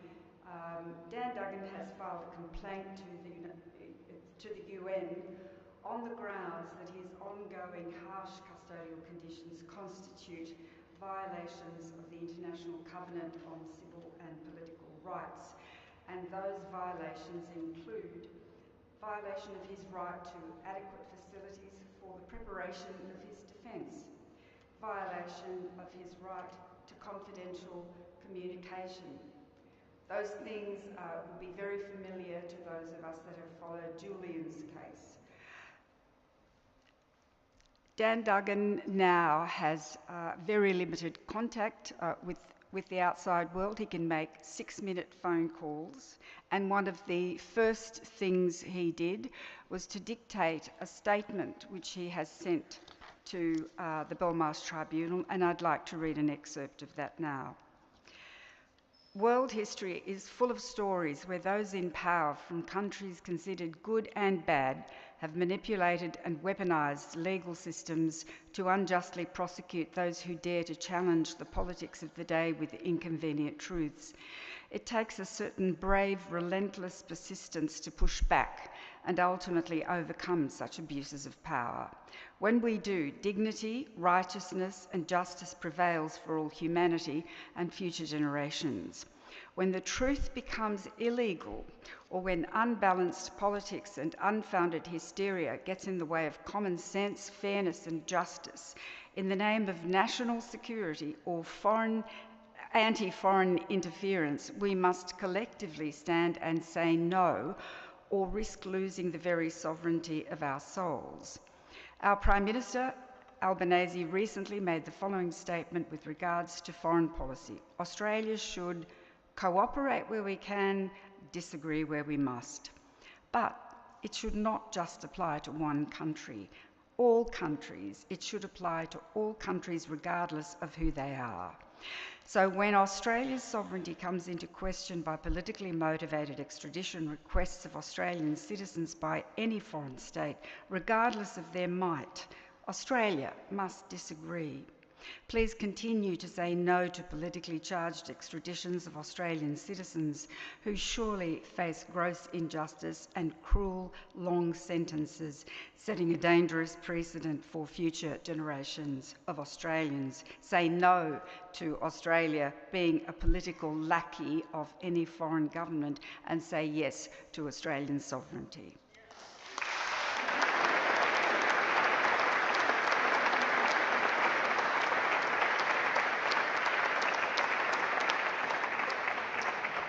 Thanks, Mary, and thanks picking up on some of David's comments. One of the unique features of the discussion and the debates that have surrounded Julian Assange that I've observed, and very happily observed, is that it hasn't divided on party lines. It's divided amongst us in different ways, but it hasn't happened on party lines. And I take great hope from that. There is a commonality for the people that take offence of what's happened, to Julian Assange, you can belong to any political party in Australia and you can advocate within that party. That's a rare thing in a political campaign. So we should try and use that. One of the clearest voices on behalf of Julian Assange has been Barnaby Joyce of the Nationals, very consistently supporting Julian Assange. We've heard tonight from the Greens, from the Teals, from Labor, and I'm very happy to say now from the Liberal Party, Bridget Archer. Thank you for giving me a chance to share my thoughts with you via video, and my sincere apologies that I'm unable to be there with you in person. I joined the federal bipartisan Bring Julian Assange Home parliamentary group due to my ongoing concerns about the treatment that he has endured over the past decade. While there are a range of views about the actions of Mr Assange and WikiLeaks which can be debated, at the end of the day, to me, it's not the point. The ongoing prosecution of Mr Assange offends my sense of natural justice, my sense of human dignity and my sense of fairness. He is an Australian citizen who has endured inhumane conditions and has suffered significant mental and physical challenges as a result of his ongoing incarceration due to this lengthy legal battle. It's clear to me that Mr Assange committed no crime in the jurisdiction of the United States, and that the pursuit of him by American authorities, even now, is an overreach and does not serve the interests of justice. And even if Mr Assange were guilty of a crime, which I do not accept is true, and there were due punishment given, hasn't he already served that punishment? Surely he has already paid that price and he has suffered enough. Is this not ultimately a matter of fairness? The ongoing prosecution and indeed persecution of Mr Assange does not serve the interests of justice or of human dignity. He ought to be released from custody and be allowed to return to Australia with his family. I echo the words of my fellow parliamentary group member, Labor MP Julian Hill, who has said there can never be a legal solution to this case. It is inherently political. We have previously managed to secure the safe return of Australian citizens under difficult diplomatic circumstances, and we have a responsibility to do the same for Mr Assange.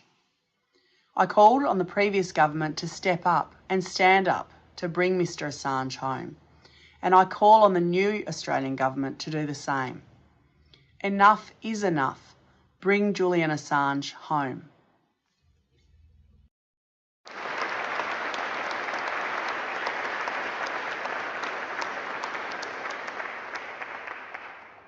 Our next speaker taught at this very university. Academic, economist, politician, international activist and one of the founding members of Progressive International, the inimitable Yanis Varoufakis. Hello, this is Yanis Varoufakis addressing you from Athens on behalf of the Progressive International. This is the first time the Progressive International is in situ in Australia, in Oz, doing important things. And what could be more important than the Belmarsh Tribunal on behalf of Julian Assange and the immensely important campaign to secure his freedom and his life on behalf of all whistleblowers, all journalists, all people around the world who care about free expression, free journalism, and for the possibility that we may glean, just about glean, the truth about what our governments do on our behalf in our name. But first, a few words about the Progressive International. It was late in 2018 when Bernie Sanders, myself, and quite a few others met in Vermont, in the great state of Vermont in the United States, and issued a call to all progressives around the world to do that which the authoritarians, the fascists and the bankers have been doing so successfully for yonks: unite in order to pursue a progressive agenda against the agenda of the nationalists, the racists, the fascists and of course the bankers. Officially, the Progressive International was put together by DiEM25, the splendid pan-European transnational democratic movement that we set up in Berlin, in Europe, back in 2016, and the Sanders Institute. Since then, the Progressive International has spread its wings across the world. We've campaigned against Amazon, against the exploitation of people and nature in Africa, Asia, in Latin America, in North America, and Europe. It was about time we came to Australia. On a personal note, let me express my utter jealousy at all of you who are gathered in the splendid Great Hall, a stone's throw from the Merriweather building, where I spent 12 good years lecturing economics and political economy at the University of Sydney. I mention that period of my life because it was in the 1990s. At the time, I believe my great friend Philip Adams was also being made aware of Julian Assange's ambitions for creating serious problems for those who are trying to usurp power straight out of our hands and wield it in misanthropic campaigns. Reading about Julian Assange back then was a great relief for me. For the first time, I felt there was an answer to what George Orwell was prognosticating in 1984. Since Big Brother was always going to gain the technological means to peer into our lives, to turn us into transparent beings, Julian's answer was to use the same technologies that Big Brother was turning against us, to construct, think of it as a large-scale digital mirror, which we turn towards the face of Big Brother. So while he is watching us, we can be watching him. That was the essence of WikiLeaks. And that is the reason why the global establishment is so inimical to WikiLeaks and so determined to destroy the life and spirit of Julian Assange. For us at the Progressive International, at DiEM25, here in Greece, political party MEAA25, Julian Assange is not just a celebrated cause. He is a comrade. He was a founding member of DiEM25. He appeared on the screen at the Volksbühne Theater in Berlin with us when we introduced DiEM25 to the world. For us, Julian Assange signifies and symbolizes resistance to exorbitant power and to a ruthless, tiny oligarchy determined to destroy the world if needs be, to preserve its own power. Liberating Julian Assange, saving his life and his spirit is a duty for all of us. Speaking also as an Australian citizen, I want to call upon Mr. Albanese, the Australian Prime Minister, to move heaven and earth in order to unsully the bad name of previous Australian governments and the Australian state that stood idly by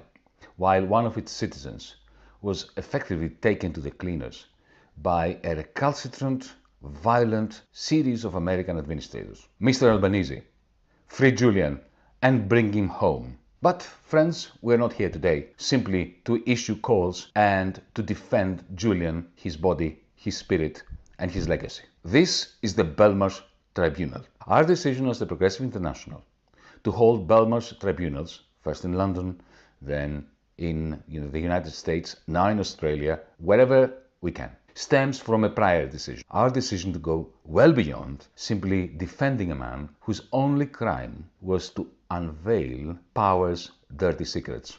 We have pleaded for too long for them to stop torturing his body and mind. We have spent too long warning the good people out there that first they came for Julian, then they will come for anyone who tells a truth inimical to the interests of the very few.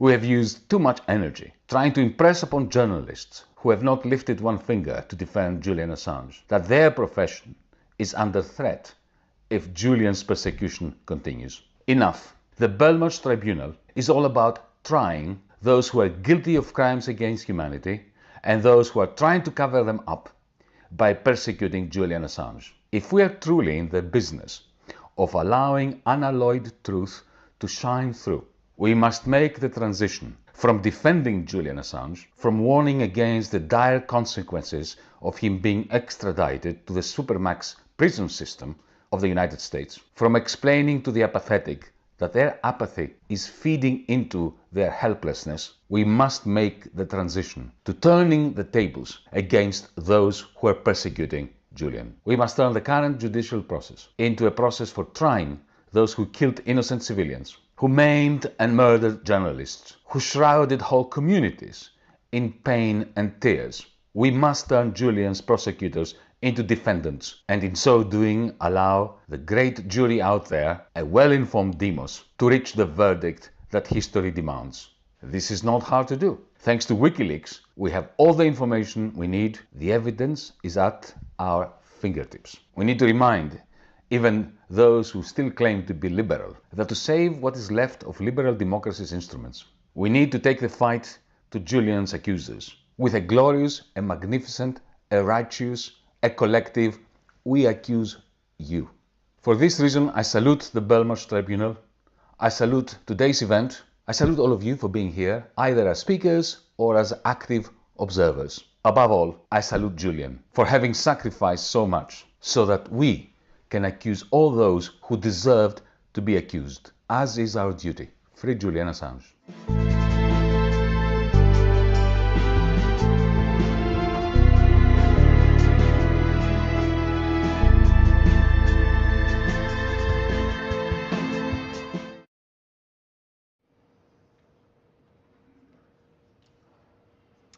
Thank you for your patience. I know it's a long night, but I think it's been a great one so far. But I can urge you, we've got a great home straight, and it's coming. And it's starting with Bernard Collaery. When I left journalism and returned to law some 7 or 8 years ago, I needed to get up to speed under the supervision of an eminent lawyer. And at that time, I didn't know Bernard, I knew of him, but at that time, Bernard Collaery was taking on the Australian government in The Hague to recapture the stolen oil of the East Timorese. He was the lead lawyer for that. His home and practice had been raided by ASIO. We since came to know that cameras and recorders were installed in every room of his home and practice, an Australian lawyer. He was charged, he was facing prosecution, they were trying to put him in jail, and he was still practicing.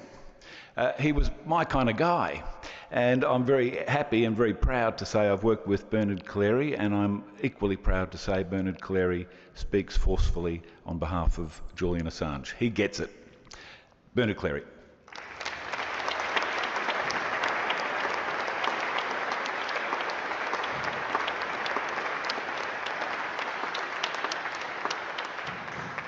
Thank you, Mark.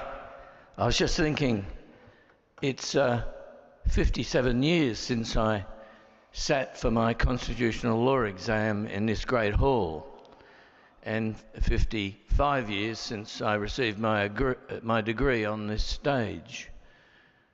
Then I really and truly believed we were building an exemplary country. I truly did, being one of the post-war generation, that we were creating a modern democracy. And then my law school, this university, descended into the Vietnam War protests, and life went on. I've just peeled away every point I was going to make tonight as our wonderful speakers gave their addresses, and in fact, like Dean Yates, actually gave admissible evidence.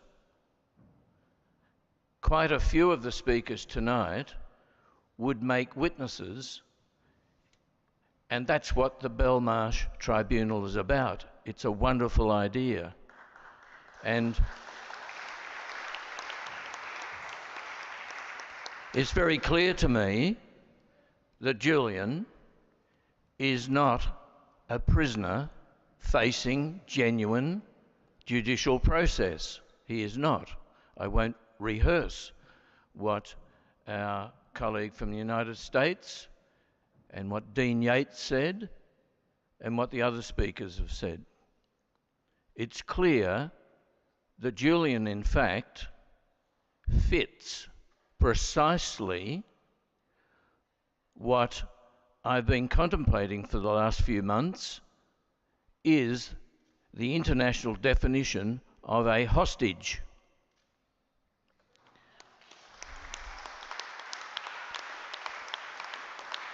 And it's my proposition this evening that we commence moves to raise a motion through the support of sovereign states that are friendly on this issue or otherwise interested in the stir, that there be a UN General Assembly resolution. I'll tell you why.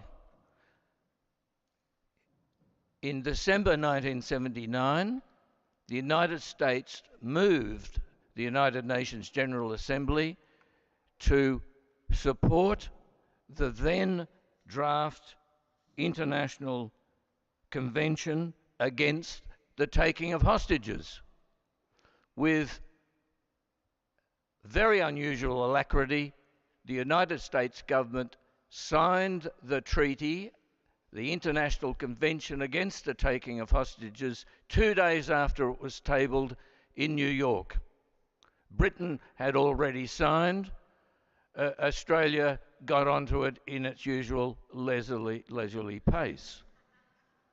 But the reality is, I'll just read to you what the definition of a hostage is.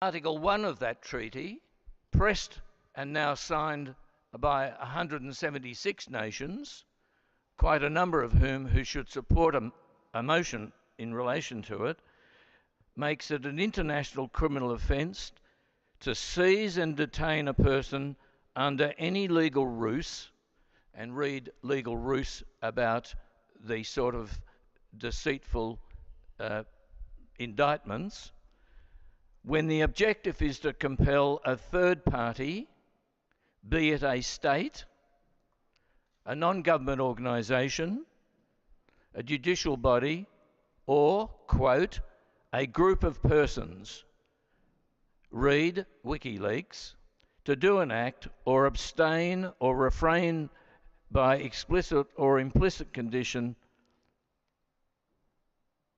And if you go to the statements by the United States concerning Julian, they've made very clear that their pursuit of him is a conjoint enterprise to close down or otherwise limit the activities of WikiLeaks, which is a lawfully established body of persons, quote, in Iceland.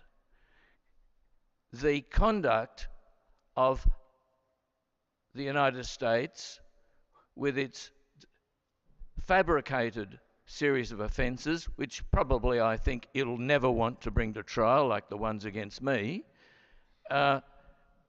fits precisely the definition of hostage taking that the United States itself pressed upon the world in 1979.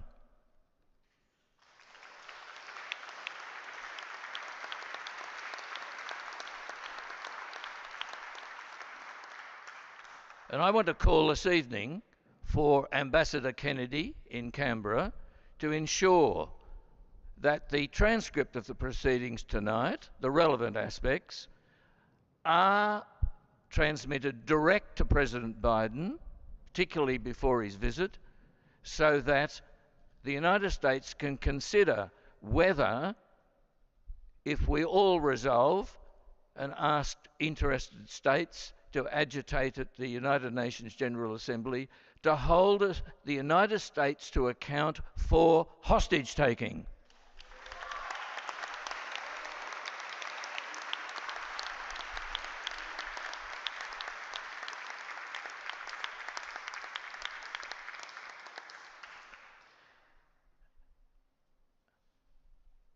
Now,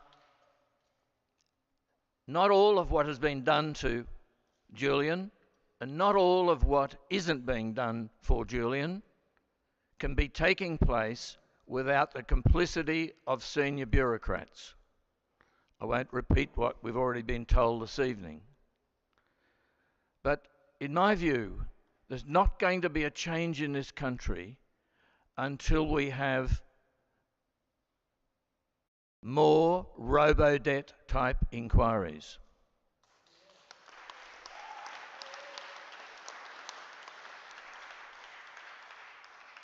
The persecution of witness K was profound, awful, and silent, and stealthy, and still stealthy.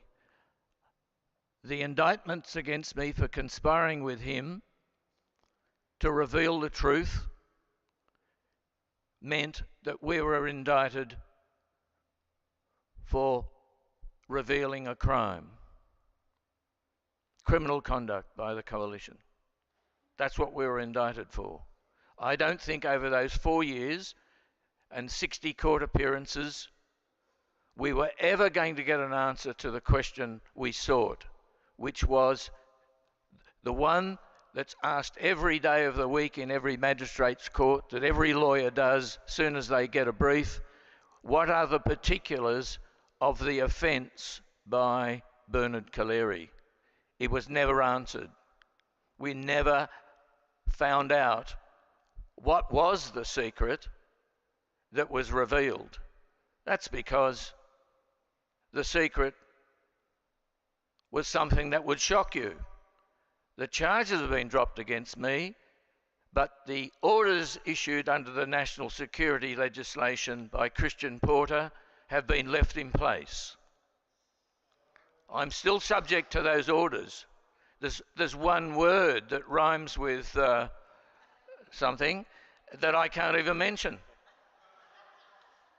It's not over in this country.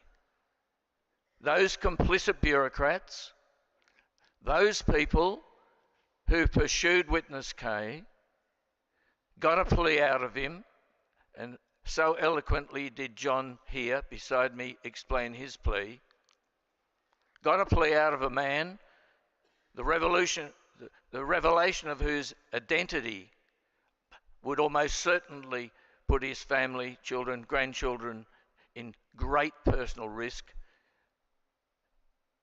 is a factor always when a man enters a plea to protect his own family. There's a national shame about witness K that we must look into. Robo-debt should just be the beginning, and the failures for Julian Assange should also result in an adequate inquiry for the future. I want to say this. Gough Whitlam had a marvellous career, but there was a blemish, and you know the blemish. The one awful blemish was his tacit agreement with General Suharto relating to the occupation of East Timor.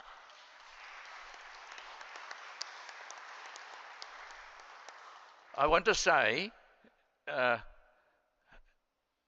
a grey old man, to Anthony Albanese, still in his prime, don't leave an awful blemish on your legacy.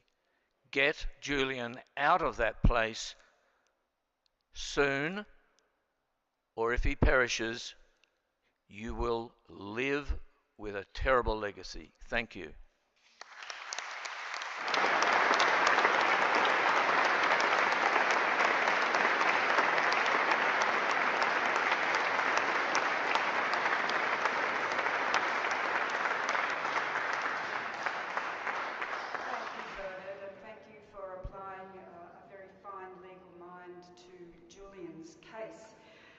Bernard Collaery's prosecution was cause for astonishment in this country.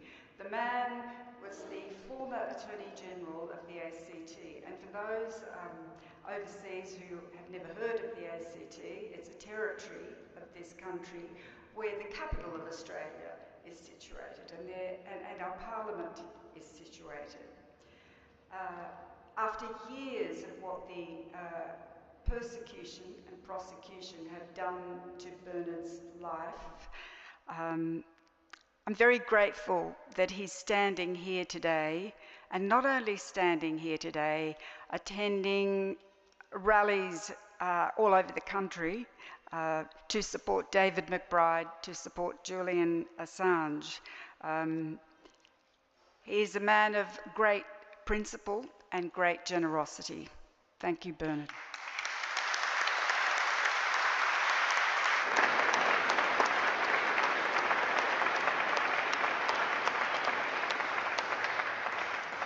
Now, following a series of reports on ABC television about alleged war crimes by Australian special forces in Afghanistan, the ABC was raided by Australian Federal Police. A decision was made not to prosecute the ABC because, quote, it did not serve the public interest. The outcry in Australia is not something that was going to be contemplated. However, the whistleblower, David McBride, is being prosecuted and is likely to serve a very long jail sentence. Investigative journalists rely on whistleblowers, and without them, press freedom has no meaning. David McBride's prosecution is continuing despite an acknowledgement by the Attorney General that whistleblower laws need to be strengthened to protect those revealing information in the public interest. David.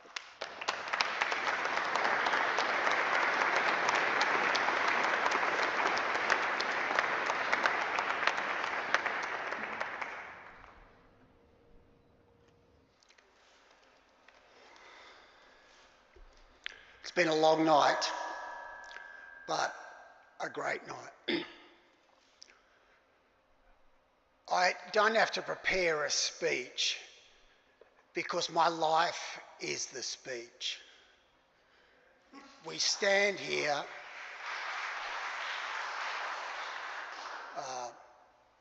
with this distinguished panel in this distinguished place. I acknowledge the traditional owners as well, but this is, and their magic inhabits this room, but this is a room we can be proud of. This is a great hall and generations of upright, law-abiding, smart Australians have come through here. People like yourselves, people like the panel. We do not have to bow down to any nation on earth. There is nothing that Australians can't do. And this is a terrific, terrific place for us to be here tonight to remind us of our history and our future. My grandmother's great-grandparents were convicts, all four of them. My grandfather fought in the First World War, and when you heard those fireworks, he would have heard that every single night. He fought for Australia, and he came back rotten as that war was, and he never gave up on Australia. He didn't take to the drink. He didn't become a bitter person. He loved Australia. My father's older brother went to the Second World War. My father was, who was well known around the world for standing up to the drug companies and telling the truth. It mattered. Australians have got a lot to be proud of. And we are now fighting a civil war. Julian Assange is a prisoner of war in a civil war. His country is not so much Australia, his country is truth. His country is law. And he's held by people whose country is lies and greed.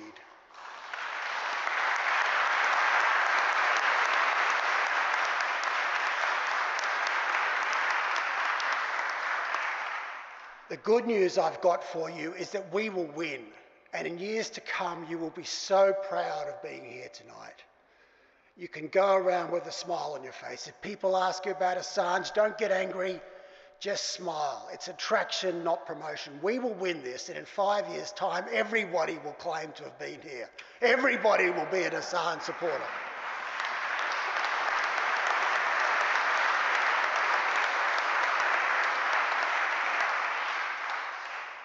Julian Assange believed in the rule of law. He believed in democracy.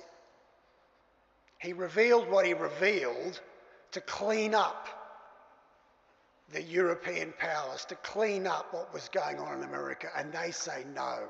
They don't want to be revealed for their ugliness. That's all it is.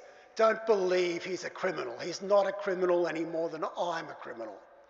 I revealed the truth, and people can't stand being embarrassed Bernard's right, we need more robo-debt inquiries. Every single department is like the same departments you saw in robo-debt, with a dweeb at the top bullying people and a lot of scared people and a few good people saying, oh my God, what am I going to do?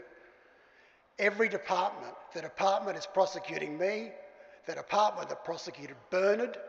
I mean, it's a disgrace that Bernard was put on trial. It's a disgrace that he hasn't had an apology. It's a disgrace that he hasn't been knighted and given a bag of gold. It is...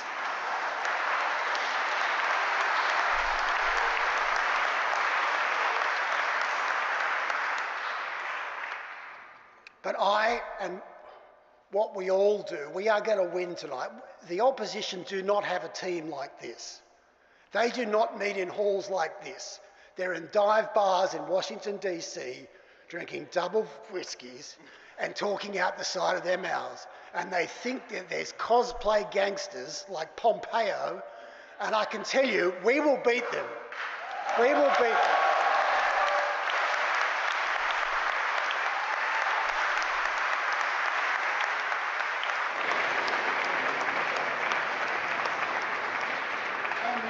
We are a minority, we're a tiny minority, but that is the fantastic thing. There's nothing like a minority winning.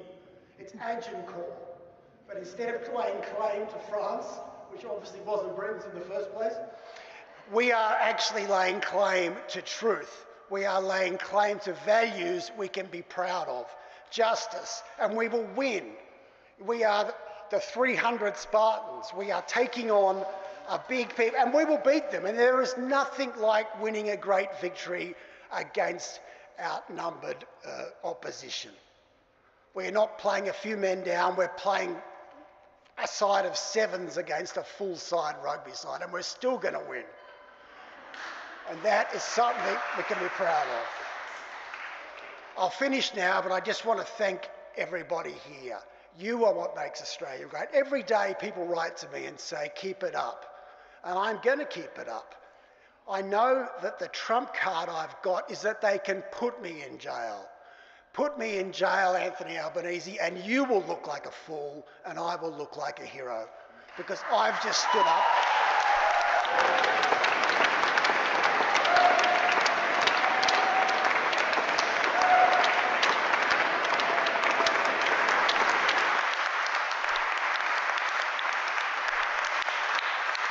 We stand for truth, we stand for values, and we are going to take Australia back from the creeps who only want pay rises and want to crawl to another country.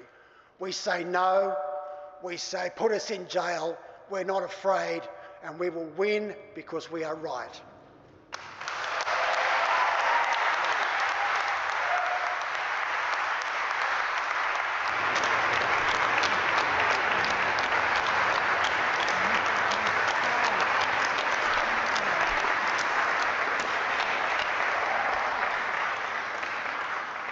You're absolutely right, David. You are a hero.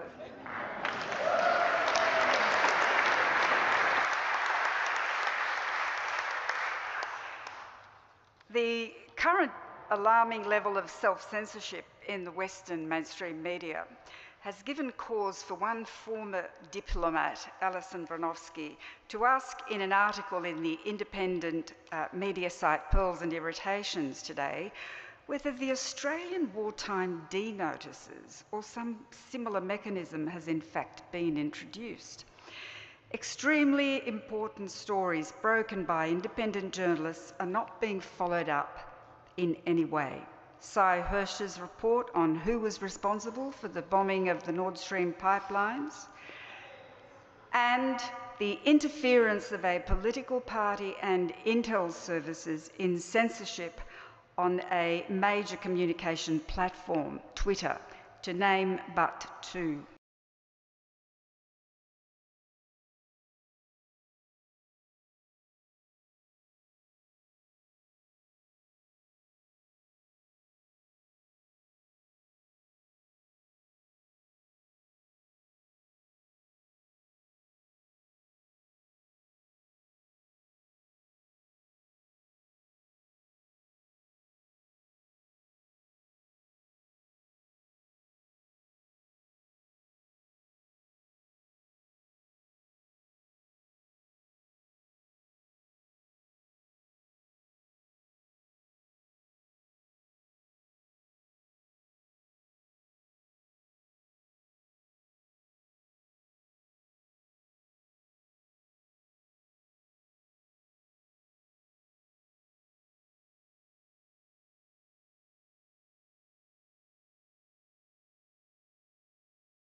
Alison Bronowski also heads the War Powers Reform body, and she recorded this message to us a few days ago. Prime Minister, I've been impressed since the election in May with the way you and your colleagues have done what you promised to do. You had a list of things that you told the electorate were going to happen, and one after another, they've been happening. That is impressive. Compared to your predecessors, it's refreshing. But there's one particular issue on which we can't find a tick on the list yet. And of course, that relates to the fate of Julian. Now, you yourself, in opposition, have said enough is enough. And you've repeated since then, it's your intention that Julian Assange should be brought home, which is what many Australians and people around the world would like to see happen. All I can say is that if you're working on it, it's taking a lot longer than some of the other things that you've been achieving. So I have some questions for you. First of all, several of the people who advised the previous coalition government on foreign affairs, defence, and intelligence are still in place, still advising you. If they opposed Australia under the previous government taking action on behalf of Julian Assange, can we suppose that they have now changed? Or can we imagine that they're doing what they have been doing for years and what they were then encouraged to believe by the previous government was the appropriate thing to do? And are they still giving that advice to you? It can't be easy with people of that kind of experience to contradict them, because they have all the arguments at their fingertips to tell you why it would be a bad thing, bad for the alliance, bad for Australia, bad for international security, blah, blah, and so on. And I could well imagine why people like that might have your ear. Have they, or perhaps your legal advisors, put to you the possibility of what's called diplomatic protection under customary international law? Now, our colleague in support of Julian, Greg Barnes, SC in Hobart, has written very knowledgeably about this and has explained how in this very refined area of law, it is possible for a government to bring a particular citizen's case for diplomatic protection to another government. That would be, in this case, the UK or the US. And you've just heard Bob Carr comparing the British and American cases with those of people locked up in China and Myanmar and India. And you have to wonder why it is, if it's available to the Australian government, why we aren't using it. I suspect, Mr. Albanese, that in fact you haven't been even told about diplomatic protection under customary international law, because that's something that those advisors who've been there a long time simply don't want. A can of worms. They don't want to take the lid off. That may be wrong, and if in fact you've considered it, that's encouraging, because that might mean that in fact you're considering acting on it, and like all legal matters, it's just taking time, as Julian certainly knows. Another question for you.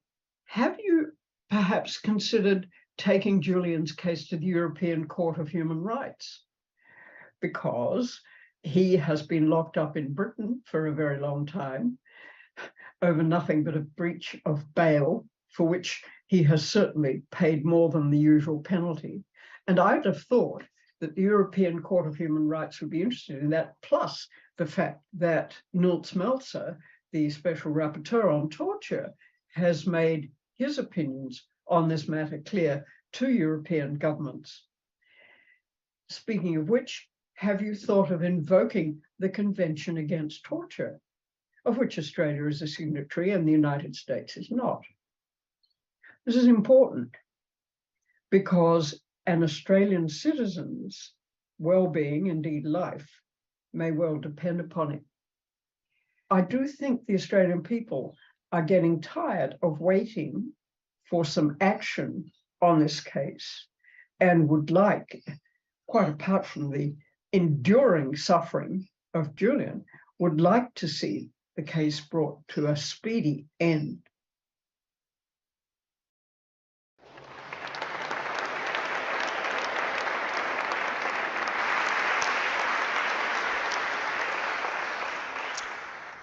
For our second last speaker tonight, Kylie Moore-Gilbert knows the desolation, the loneliness and the helplessness of being caught up in a cooked-up legal system.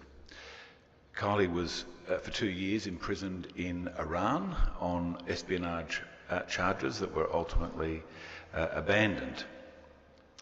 I know you all know her name. She was indeed headline news for those 2 years, but since she's returned in 2020, she's hardly been seen since then. Tonight, she wishes to break that relative silence and give words of support for Julian Assange. Hi everyone. My name is Kylie Moore-Gilbert, and I would like to speak to you today about Julian Assange. As some of you might know, I'm the Australian academic who was arrested in 2018 by the Islamic Revolutionary Guard Corps in Iran after a couple of weeks visiting the country as an academic researcher. I was thrown in prison, I was interrogated, I was subjected to prolonged periods of solitary confinement and had many other of my human rights violated, before being sentenced in a sham trial to 10 years imprisonment. I was released in November 2020 in a prisoner swap deal negotiated by the Australian government. The fate of Julian Assange matters to me because it has strong echoes of what I myself went through. Solitary confinement and prison year upon year without any end date in sight is simply psychological torture. What Julian has been put through for more than a decade is psychological torture. We have grave concerns for his mental health as well as his physical well-being. And I know all too full well what prison can do to your body, your brain, your mind, and your spirit. The Australian government demonstrated in my case that it was truly willing to move mountains when it came to securing my release. We saw quite a remarkable diplomatic feat pulled off in the tri-nation deal which led to my freedom.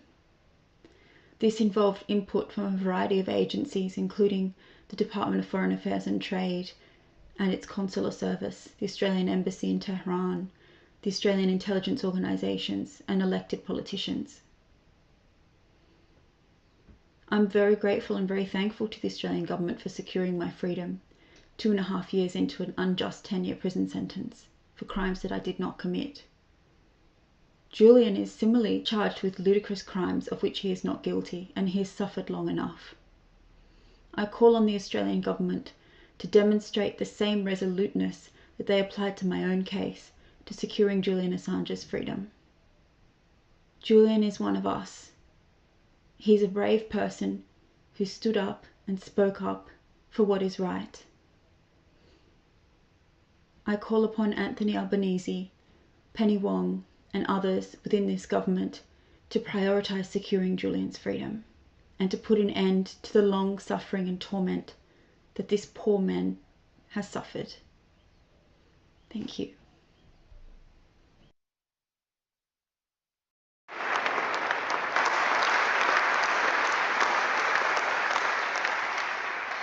It took intervention at the top level to get Kylie Moore-Gilbert out and get her home, and that's exactly what's required for Julian Assange. For years, we've been told that he's being offered consular assistance. Well, he hasn't lost his passport. He needs a different level of assistance. Our last speaker today needs no introduction, Stella Assange. The Belmarsh Tribunal has come to Sydney almost 4 years into Julian's arbitrary detention, arbitrary imprisonment in Belmarsh High Security Prison in southeast London.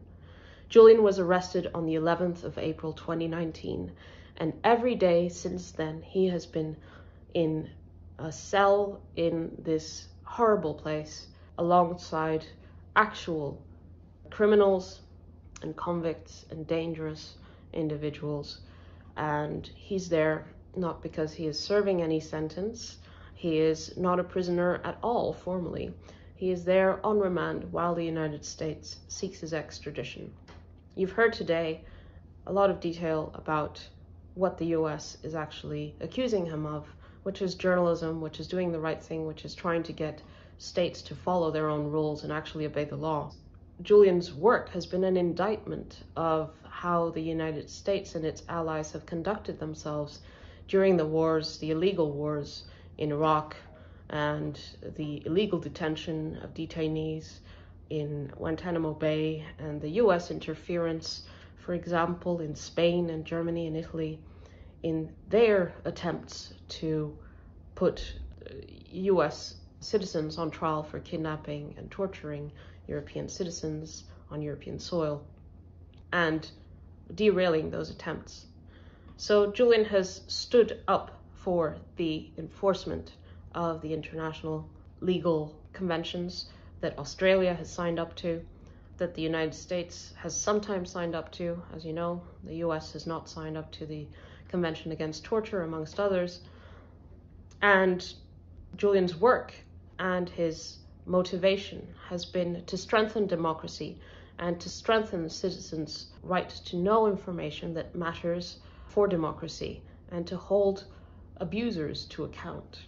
And it is those abusers who have abused the legal system to keep Julian imprisoned indefinitely, keep Julian imprisoned in the worst possible conditions in the United Kingdom, and bury him alive in the United States if he gets extradited there. Our youngest child has now turned 4, and Julian will have spent 4 years in Belmarsh Prison on the 11th of April 2023. And as time goes by, you have these anniversaries. They come and go, and for some it's just a number, but for us it's our lives. It's our past, it's our present, and every day that passes, it's our future. Julian's day-to-day existence is made tolerable through his contact with the outside world, a contact that would be impossible if he were extradited, and a contact that, even in its minimal form, is a lifeline. There is no pretense that what is happening here is a legal process, a legitimate process. This is a political case. This is the CIA director, the Secretary of State, putting pressure on the DOJ to extradite Julian. It is not his place, but he admits it himself. There's just no question that this case has political origins, that it is a criminal endeavor by the Trump administration, now pursued or continued by the Biden administration. And so I think it's no longer a question about whether Julian should stand trial, whether he should be free, but how he should be free and when he should be free in the eyes of those in power. And the answer is right now. Right now, and how? Well, whatever it takes. Because Australia is the most important ally to the United States. It is more important than Israel in the Middle East. It is more important than the United Kingdom. It is the most important ally because of China. And Australia has the power to bring Julian home. The Prime Minister, more than anyone, holds Julian's fate in his hands. And so I ask the Prime Minister, Anthony Albanese, to take Julian's fate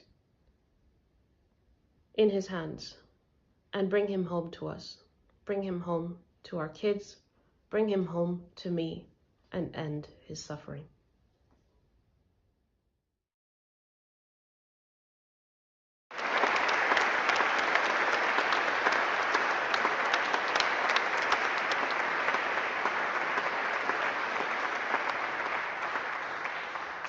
That brings this Belmarsh Tribunal to a close.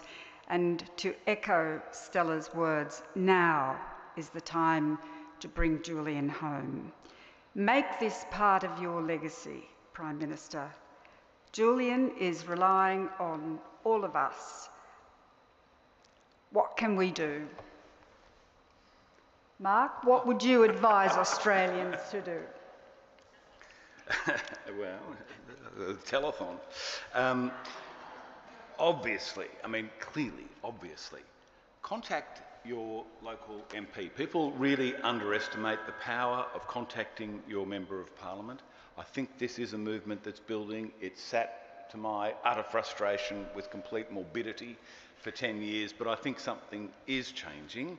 Let's take this moment, not just on Facebook signatures, see your MP, and there is an organisation that is doing just that. You sign onto it, you get a group of fellow-minded people, you make an appointment and you go and see your individual MP. Please do so. That website is, I hope you know it, Mary. Scott, do you know it? It's pretty easy to do to contact your MP. Yell it out again. Assange campaign called Meet Your MP program. Please look at it. Thank you. And thank you. What a great panel tonight, my God. Thank you to all the speakers. Yeah.